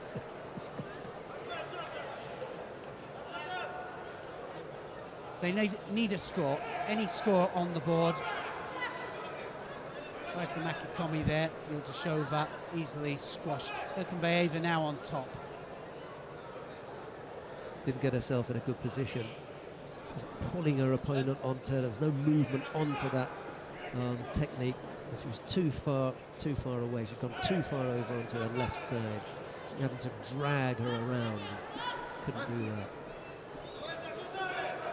Amazingly, there's no penalties on the board here for not attacking. Not surprised. It's Mitsubidze in the middle. He's not giving anything away. Coming up to the last 20 seconds. Could that be a score? Nearly. Ekinbayeva tries the Makikomi. It's going to go into golden score this match. It's funny, if it hadn't been Mitsubidze in the middle, we might be saying something had gone wrong with the control of the contest. But he's really controlled it well. Yeah, he has. He's controlled it. It's had. Well, it's balanced, isn't it? And is that either one of them could win this match. It's going to go into golden score. How's that going to change? See, you couldn't say that was a false attack. And she attacked, therefore you couldn't give a passivity penalty, and that's been the pattern of the contest. There have been sufficient enough attacks, none of which have been strong enough to score, but none of which have been so weak that they deserve to be penalised as false attack.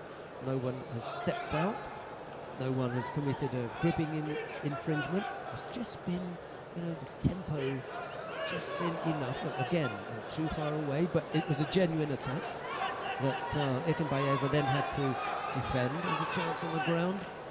Yeah, she's doing the same turnovers. Needs to get that leg over pretty damn sharply. And again, it gets trapped. Yeah, exactly the same thing. She had to do the same in the first instant, and it's because she took the time doing it that she took the leg. Now can she get the leg out?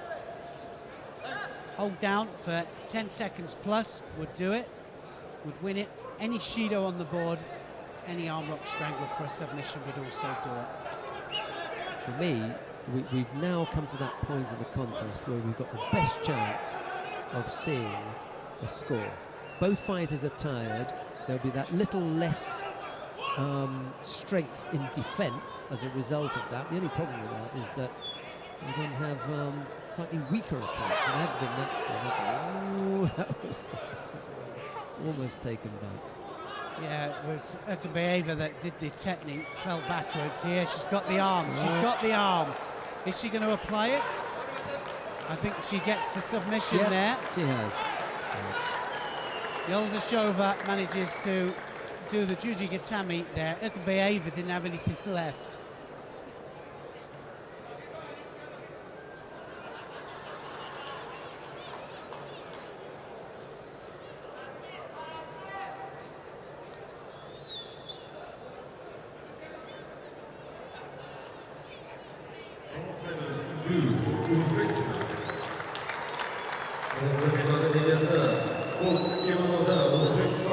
Close right the way through, just a mistake on the ground. And it went against the run of play, really. Ukabayeva looked as if she was going to be doing the hold down. And then it was Yoldashova that manages to straighten the arm. Look at that, the arm comes out, she gets the submission there. The arm would have been damaged, so it was good opportune groundwork there from Yoldashova. She was working on the shimiwaza at first. Yeah, and then she changed it to the arm. Good for her.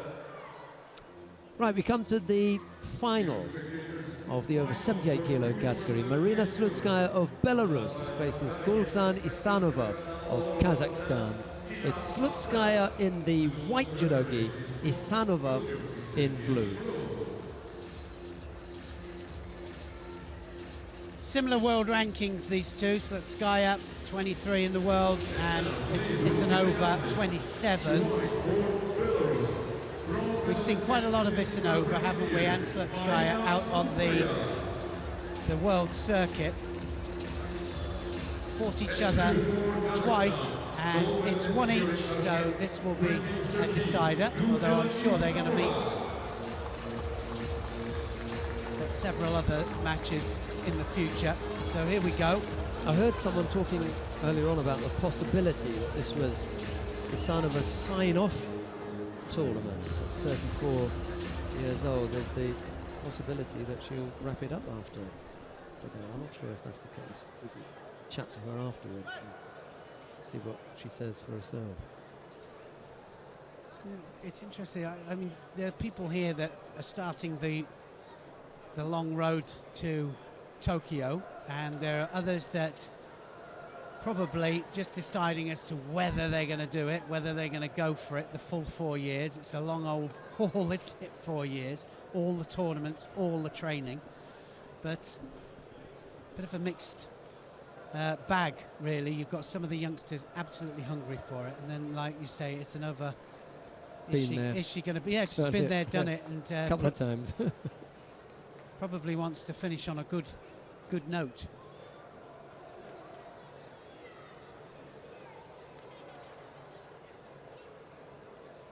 So left-handed Isanova, she's the one in blue.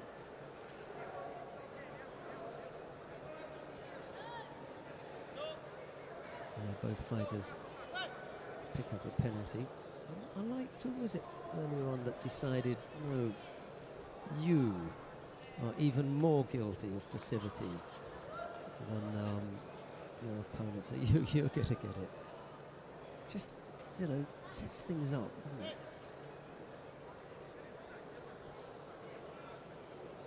It does. I mean, that's what I'm saying about the gripping, because if we allow more grips, there'll be less shidos. The more blocks you put on to any match, then the more possibilities of being penalised. So we need it as open as we can possibly get it. But I think that the obvious things like diving for the legs and things like that definitely should be part of it. The stand-up judo that we've got at the moment, I love, because it's being taught in schools. And so we have to keep that trend. But if they get a cross grip or a grip that's crossed but attacking and throwing upwards into a trajectory, then I think it should be allowed. So much better shape to our contests now without the leg grabbing. Well, the thing is, if it's a direct leg grab, then people automatically put themselves into that position. So if we do away with the direct leg grabbing, I that we could still possibly see a massive Teguruma counter. Гульжан, and вторую things руку like that. подключай, вторую руку, хорошо, хорошо сейчас зашла. Хорошо зашла, второй рукой подхвати, помоги. Yeah, there was a period where we flirted with some use of the hand to the leg, and then we went full-on Spanish imposition. Blocked. Yeah, well, the problem is interpretation, as always, isn't it? It's interpretation of all referees and interpretation of the coaches, because they will take advantage, of course. You give them an inch, they'll take a mile. Penalty a piece. Slutskaya and Asano. A little over a minute left to go. This time he does decide that Slutskaya is more pressing than Asano. The Belarusian coach shakes his head, and I can't believe for a minute that his fighter is passive. He just feels that Asano. Хорошо, хорошо, Гульжан, второй рукой подключай. Так же, не останавливайся, так же, минута осталась. So that's why we get the Yeah, he used it a couple of times today, but it's who is attacking in a negative. I mean, because this is the point. You can attack in a negative way, you can defend in a positive way. So there are two different ways of looking at it. That's a really poor attack there from Slutskaya. Didn't get any rotation whatsoever there, and was lucky that she didn't get her third penalty up there. Isanova's the only one dropping and fully rotating for that Cianagi. Гульжан, не надо, на захватах, подвигай на захватах, не надо 26 делать ничего. seconds to go. Внимательно захват первый и на захватах поработай. We've got the Руку heavyweight держи. man following this. And now she has to change. She has to chase, and she'll have to change it as well. Slutskaya. Не надо, Гульжан, не надо ничего, захват на захватах, подвигайся в захвате. Screaming for a force attack there from Asanova. I think he has a point. She didn't rotate at all. But you know, if you're going to start with one thing, it's got to be the same all the way through. So there were a couple of times there where Slutskaya didn't rotate either, not at all. He had three screams. One was for the passivity, one was for the force attack, and the third was right at the end when his fighter lost, and he reserved his biggest scream. Gold medalist in blue for Kazakhstan. I think he's right. Yeah, absolutely. Well, you can't get on there and do it for them, can you? You know, that was Slutskaya's contest to lose, given where we are, the whole situation, you know, Kazakh fighter. There wasn't a lot there. You've got to be able to get past that particular contest. Right, we've got the awarding ceremony in the under 100 kilo category. Let's go down to the far end of the competition hall and have a look at the lineup. We'll still be rating his fight on the main. Yeah, he's quite right. He's angry about it, and quite rightly so too.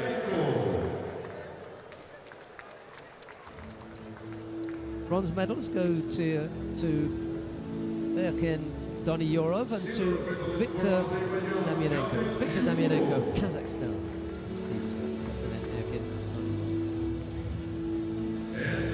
Silver medal goes to Jalil Shukurov of Azerbaijan. The gold medal goes to Saeed Kurbanov of Uzbekistan. Popular win there, and the home crowd very happy about that one. You said that they would be really happy if Kurbanov got their fifth. In fact, it's their sixth gold medal. So Kurbanov doing a good job there. It was not the most lively of contests, but he did what he had to do.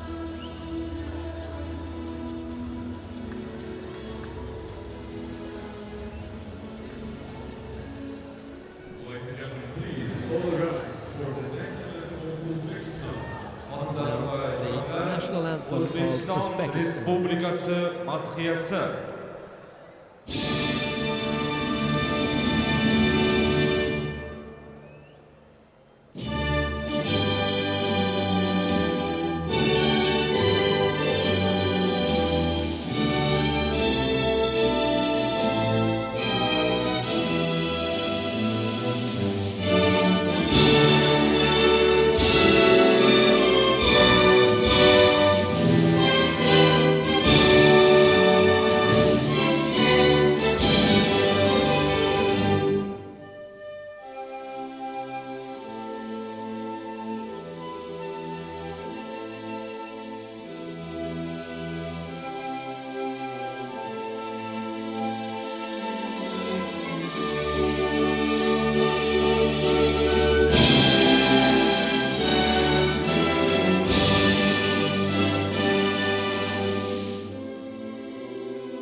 competition. Demienko, Kazakhstan, Munirov of Uzbekistan get the bronze medals, and the gold medal goes to Kurbanov of Uzbekistan, the silver Shukurov of Azerbaijan.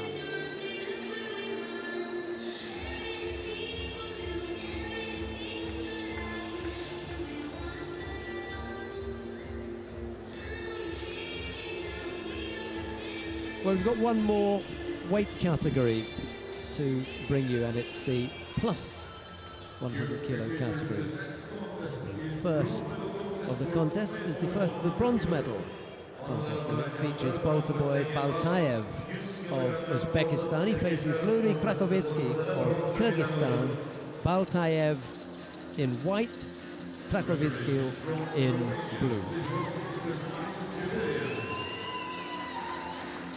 Well, I think we were all a little bit surprised. Krakovetsky just, well, he just never got into his match in the semi-final. He really didn't, and got taken out of it quite easily, actually. So he's now having to fight here for third place. He's world rank 21 as well, Krakovetsky. Baltayev of Uzbekistan ranked 77. Krakovetsky in his previous contest reminded me of a production line that had gone out of production. Nothing was coming off it. It just produced zero. It was a shocker, really. Yeah, there was nothing there, was there? It just didn't look to me as if... And I think, you know, one of the problems is the amount of training sometimes that these guys are doing, you know, not managing to get their randori. And that's what it looked like, you know, the sparring that they need. Not that many heavyweights out there. It's one of the biggest problems that they say to me that they have. And when he throws, he can throw huge. But, I mean, that's kind of, you know, like the perennial heavyweight problem, isn't it? Yeah, but again, it is, because, I mean, you need bodies to be able to throw them. And if you're a big thrower, you can only throw, or you can only produce to your fitness level. And that's the problem. When you see it die halfway through a contest, it's because of fitness levels.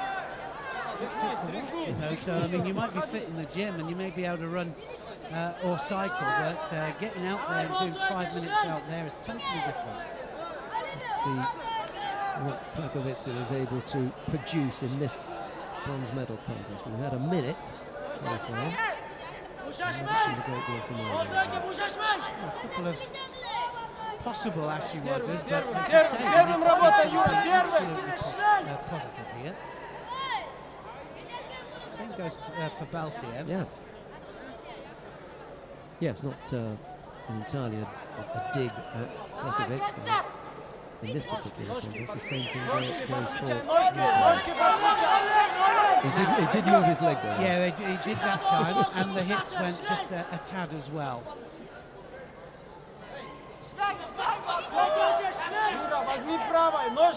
We've also been sport by seeing some really good judo over the last couple of days. And we want that to carry on, and we want to see that in both the heavyweight women and heavyweight men. Okay, Karbova, you know, was able to bang her opponent over because there was a bit of a gap in the level, so that gave us some entertainment. We'd really like to see something from Krakovetsky here. Arm over the top now, looks as if he means business. Let's hope he goes for it. Is he going to do it? Sacrifice, needs to really go for it while he's got the grip. Needs to take the chance. He's loaded, isn't he? Loaded up, ready to go. Not convinced about the left hand on the pair. Still, he's using that almost as blocking rather than a positive. We'd like to see him take the sleeve there. Yeah, that's what I'm saying about the positive attacks. You can have positive attacking, negative attacking. You can have positive defense and negative defense as well. There's the Sony there, Baltayev. No chance of that.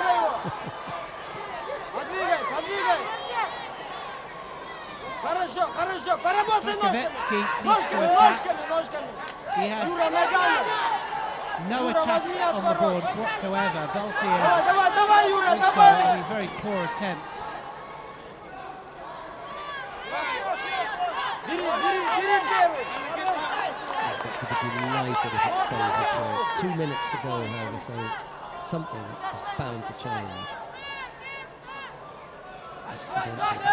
Давай, Юра! Надо! A little less than 2 minutes to go. 2 penalties picked up by Рискуй, Baltayev. Юра! Ноги подключай ноги! В зоне It comes подводи! back to what I was saying about the conditioning. When this gets taken back there, Baltier, that's the closest we've been to a score. Krakovetsky's come into this and Юра, I was левый thinking all the way подбей through the сверху, потом semi-final, переворот I хватит! thought, Давай, he's not Юра, conditioned добавляй! to do this. Добавляй! Ну He has добавляй! more attempts there at different techniques than Yodin in the whole Добавляй, Юра! contest. He's in for the Uchimata, Ну! coaching and Oichi. Поработай, And that's a поработай, heavyweight. Юра! Поработай, Юра! Хорошо! Tried it this time, that might score. Работай! He went onto his elbow. Стойки, Shaking at стойку! Tsuri Kobayashi there, didn't he? Just gave a little Юра, bit of a Юра! look. Давай, тем же, левой перейди! You know, like you say, it's a bit slow when he Щида wants to, надо! but На he has to щида open надо! up. На щида! Давай первый! Первым работай, Юра! Первым! Хорошо! Первым, хорошо! Добавляй! Сбивай его! This time. Сбить надо, Юра! Сбей его!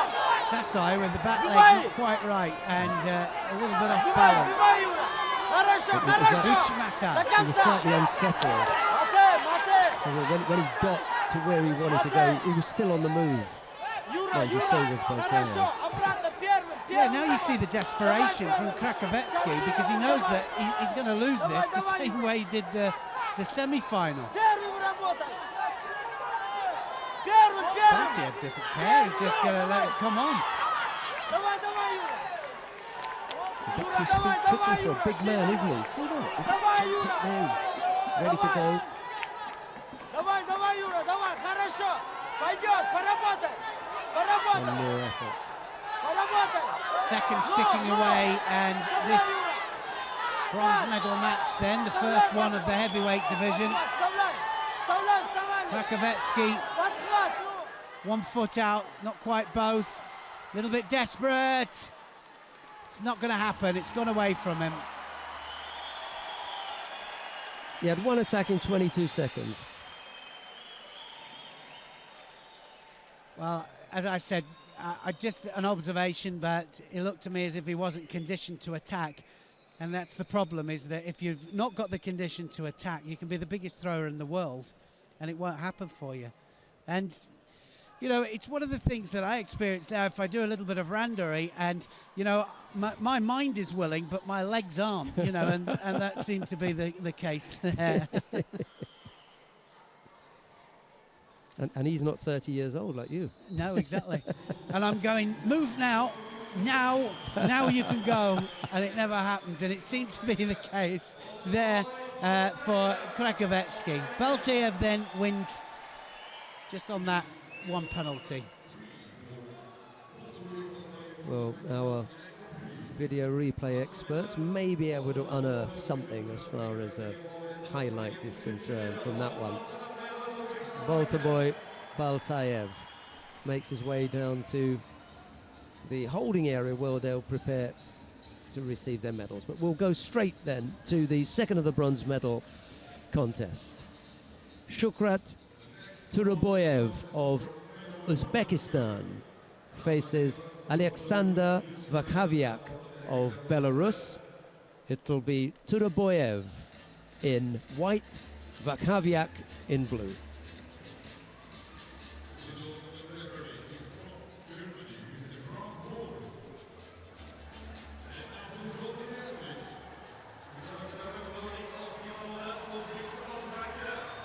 So another chance for an Uzbek medal here. So they've got so much interest in this stadium. They really have. They've been treated to exactly what they've come for this last 3 days. This crowd have been amazing. Kept them here almost to the very last contest. Yeah, exactly. So let's hope they don't go after this one. Well, I know very few audiences that hang around for the medal presentations. As soon as the last contest is done and dusted, head for the doors. So, well, big strong grip there for Javiak. Trying to control the head straight away there. Turbayev says, no thank you, I don't want any of that. Look at the grips, the different grips just underneath the armpit, go over the top as well. Not necessarily just interested sleeve lapel, of course, which is more traditional with the Japanese, Korean styles. look, Javiak's giving him a bit of a rough ride, isn't he? Giving him a chance to settle.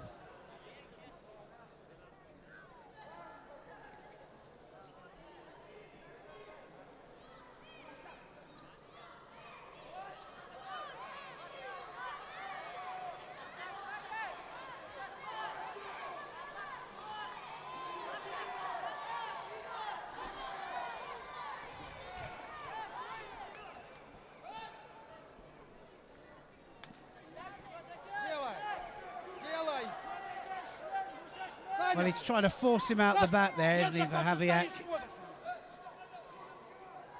And he manages to do it. Turbayev gets a penalty. Again, just looking at the difference between pushing and guiding. A lot of penalties in this final day of competition, which is a bit of a shame.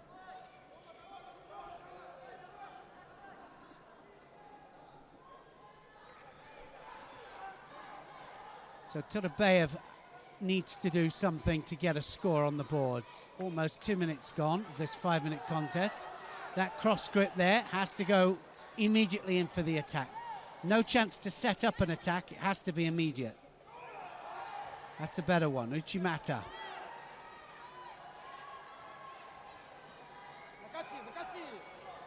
For Javiak did the same. Obutori Gaeshi there, grip onto the belt and underneath the arm.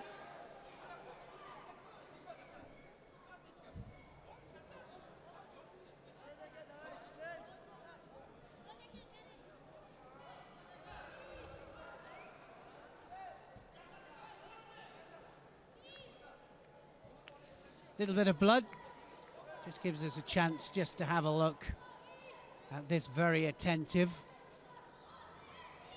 crowd. A lot of the youngsters as well in the crowd there, a lot of the young judoka. Yeah, there's one now. There's one now. Sprightly 21-year-old. I'm not sure what they call those hats, national hats, but I was given one of those once as a gift. Did you wear it?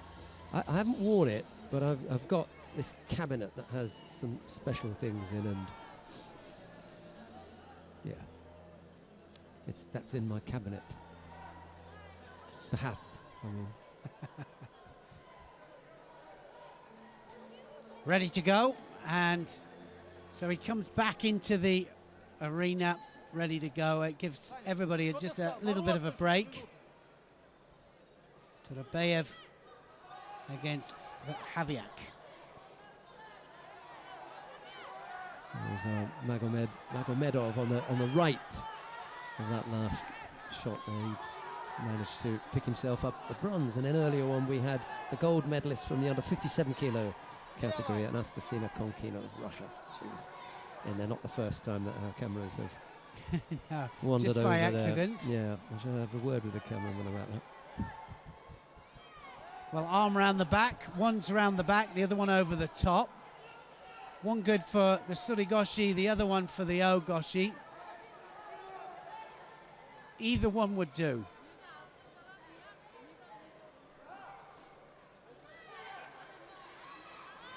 At the very least, Javiak has demonstrated from time to time that he's got some movement about him, and he's threatened.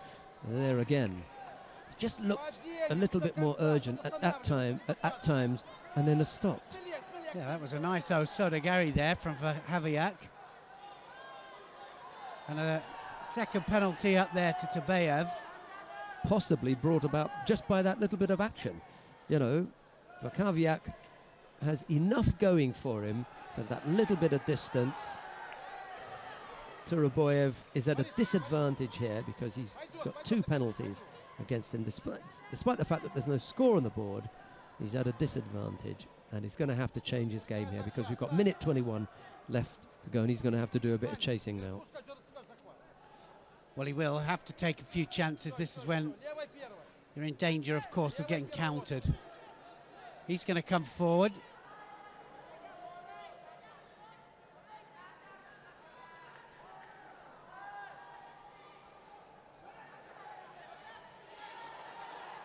Has Turaboyev actually attacked him when he's had the arm over No, there? he's had the arm over the top. He's had the dominant grip and hasn't actually done anything with it.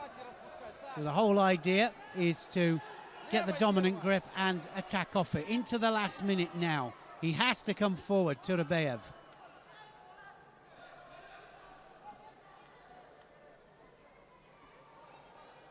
Now he's got the grip, has to go in immediate. He's going to get a 3rd penalty any second now.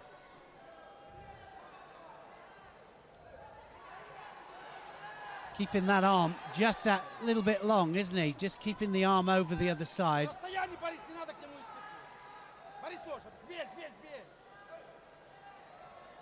The other thing that Vakaviak has done is just to out-muscle him at the right times, just to break things up, and a 3rd penalty picked up by Turaboyev, not before time either. No, so he needs definitely a score. A Yuko would do it. A Yuko on the board will win him the match. Easier said, but he'll have to go in fairly quickly. There's the Tomonagi, collapsed the Tomonagi. Vakaviak will now go round that leg. Can he get round it? He just might here. Well, it's all over. He wanted to hold him for Ippon. Look, he's going to hold him as well. He's going to hold him for the Ippon. Let's hope he doesn't get shimmy wazard from underneath. It's a good point. It is. We have spoken about that. Yeah. So but he's going to go the full 20 as well. Yeah, just to win Why it not? by Ippon. I want a few Ippons under my belt. Yeah, he says. just to prove a point there. The Vakaviak of Belarus wins the bronze medal.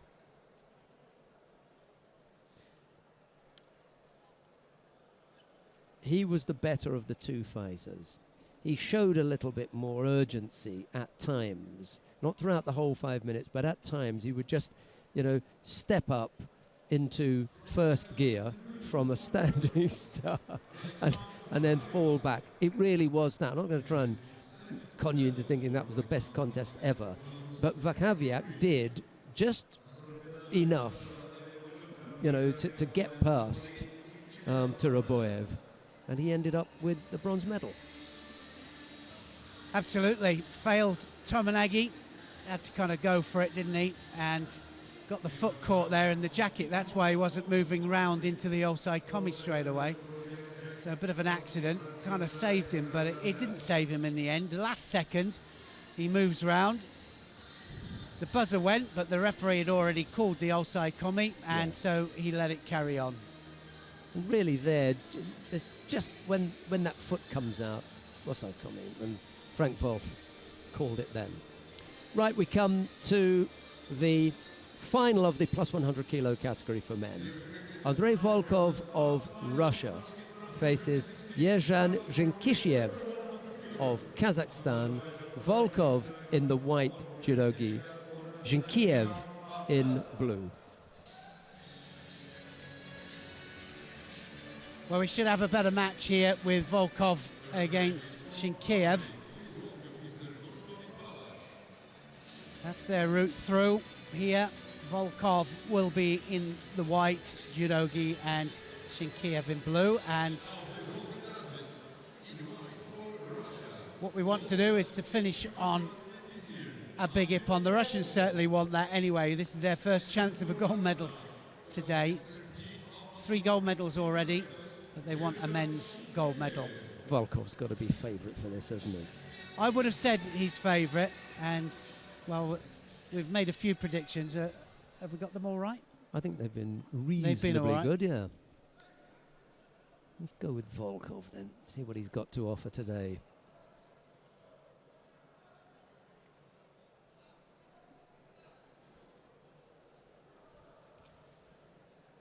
Well, it was Shinkiev that was the winner over Krakovetsky, but Krakovetsky hasn't been moving, has he? So, well, he hasn't, just hasn't moved to the last two contests.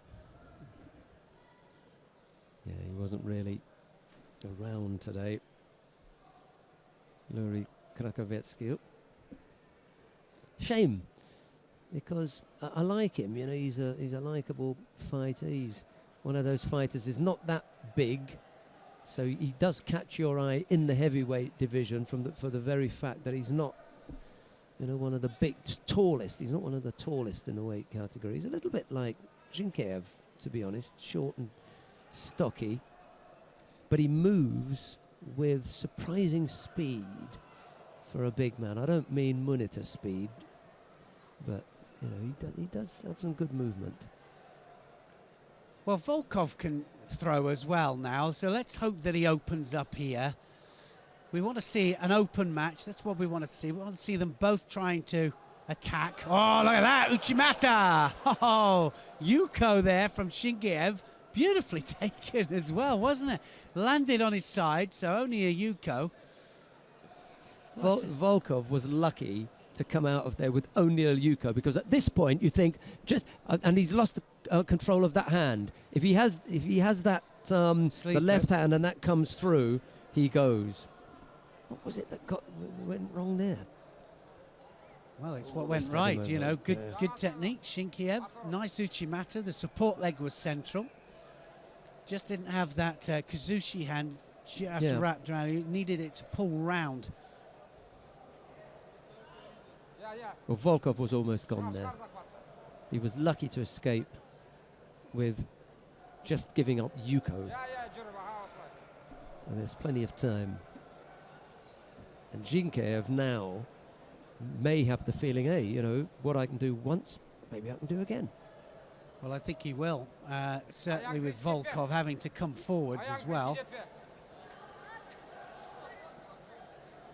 A little bit of a panic.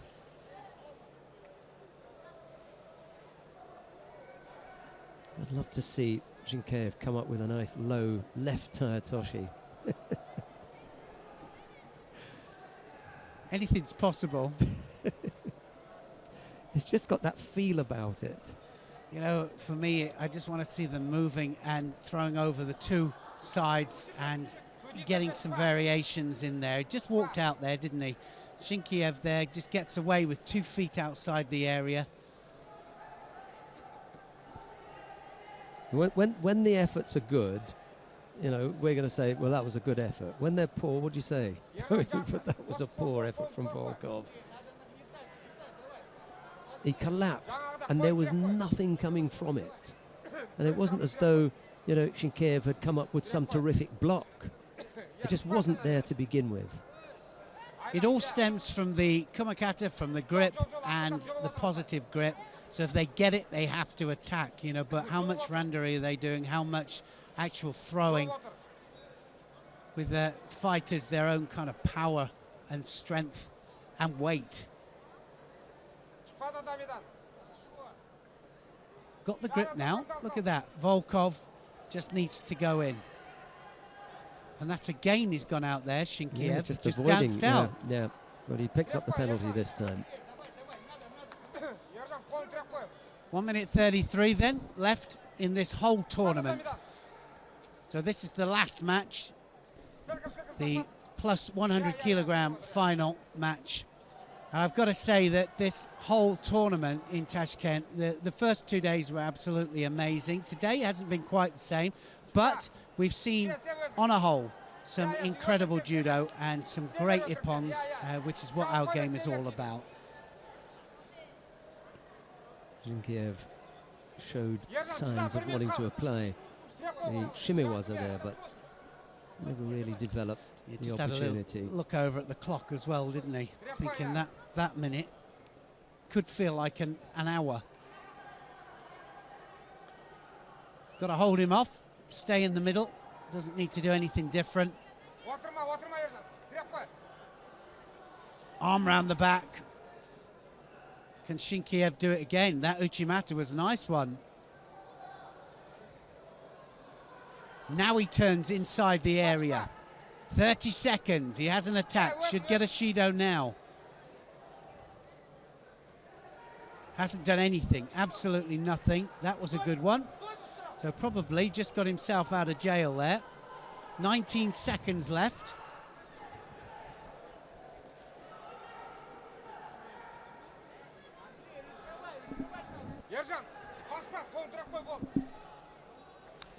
So the last 15 seconds of this tournament,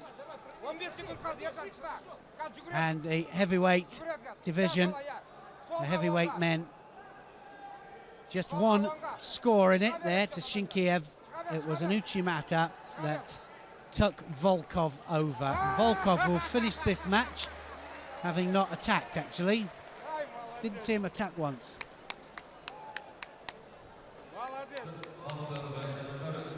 It beggars belief sometimes when you see a fighter the size of Andrei Volkov, and the Russians have got a few of them, 2, 3, 4 heavyweights who seem like it's almost like rabbit in the headlights. They just can't generate any real offense in 5 minutes. And you're Yuko down from, I don't know, 3 minutes into the contest and nothing comes up. Incredible. Yep, it was, but good technique. So from Shinkiev, Yes. and we have to give him credit for that because he was a big man, isn't he? Volkov. This was the Uchimata, the arm underneath. He went right the way underneath. Have a look at the support leg there.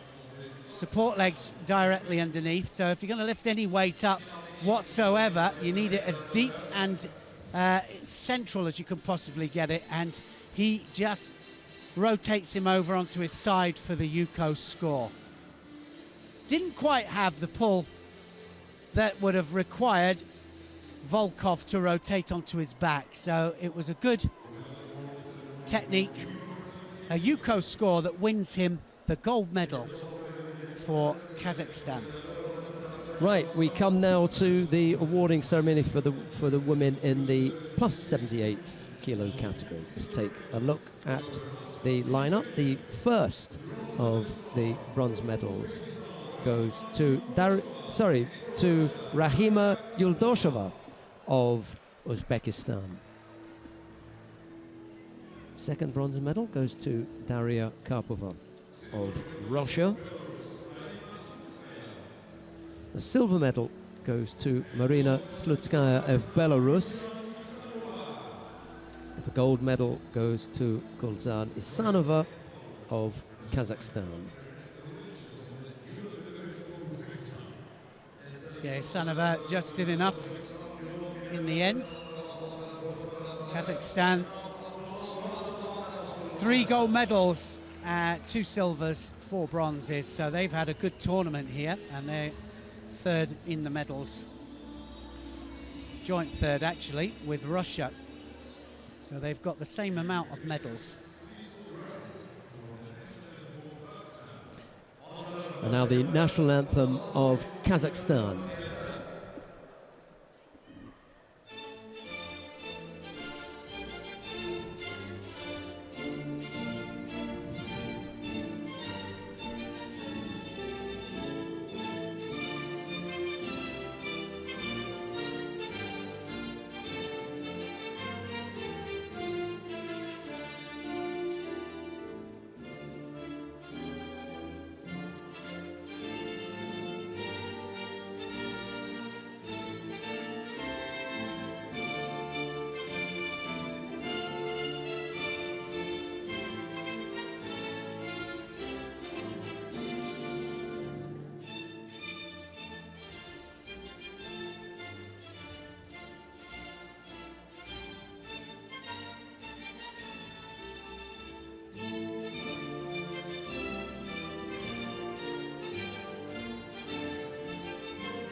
Well, confirmation of the medalists in the plus 78 kilograms category then.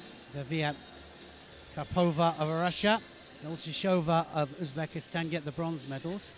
Slutskaya of Belarus gets the silver, and Isanova of Kazakhstan gets the gold. Slutskaya's got some work to do, to be honest. Let's take a look at some of the highlights from today before we come back with the last of the awarding ceremony. Stay with us.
Right, we're about to get underway with the awarding ceremony in the plus 100 kilo category. The fighters are all lined up and ready down at the far end of the competition hall. There they are, Ben Achilles and Mr. Mohamed Marijo, who are going to make the presentations, not only of the medals, also the floral tributes. And the first of the bronze medals goes to Alexander Vakhaviak of Belarus. Boltaboy Baltayev of Uzbekistan picks up a bronze medal. The silver goes to Andrei Volkov of Russia. And the gold medal goes to Yershan Zhinkeyev of Kazakhstan. Here's Neil. Yeah, well, in the end, it was just that one score, wasn't it? The Uchimata, he had the grip that he wanted, disappeared underneath, took him over for the Yuko. Volkov couldn't stop it, but it wasn't attacking either. So I have to say that Zhinkeyev fully deserved that. Third gold medal for Kazakhstan as well. And now the national anthem of Kazakhstan.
Well, what a great 3 days of judo competition we've had here from Tashkent. We've seen some amazing judo, and we've seen Uzbekistan head the medals with an amazing 19 medals. Next, we're in Abu Dhabi, just a couple of weeks away from that. Sheldon and I, as always, have enjoyed being your hosts. So until the next time, from Sheldon and I, it's goodbye for now.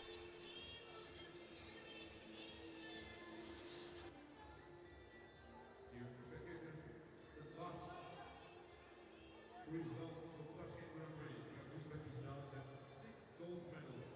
Kazakhstan and Russia, 3 gold medals. Japan and Hungary, 1 gold medal. Onlar va janoblar, o'rtamizda bo'lib o'tgan xalqaro turnirning yakuniy natijalari. Ingliz terma jamoasi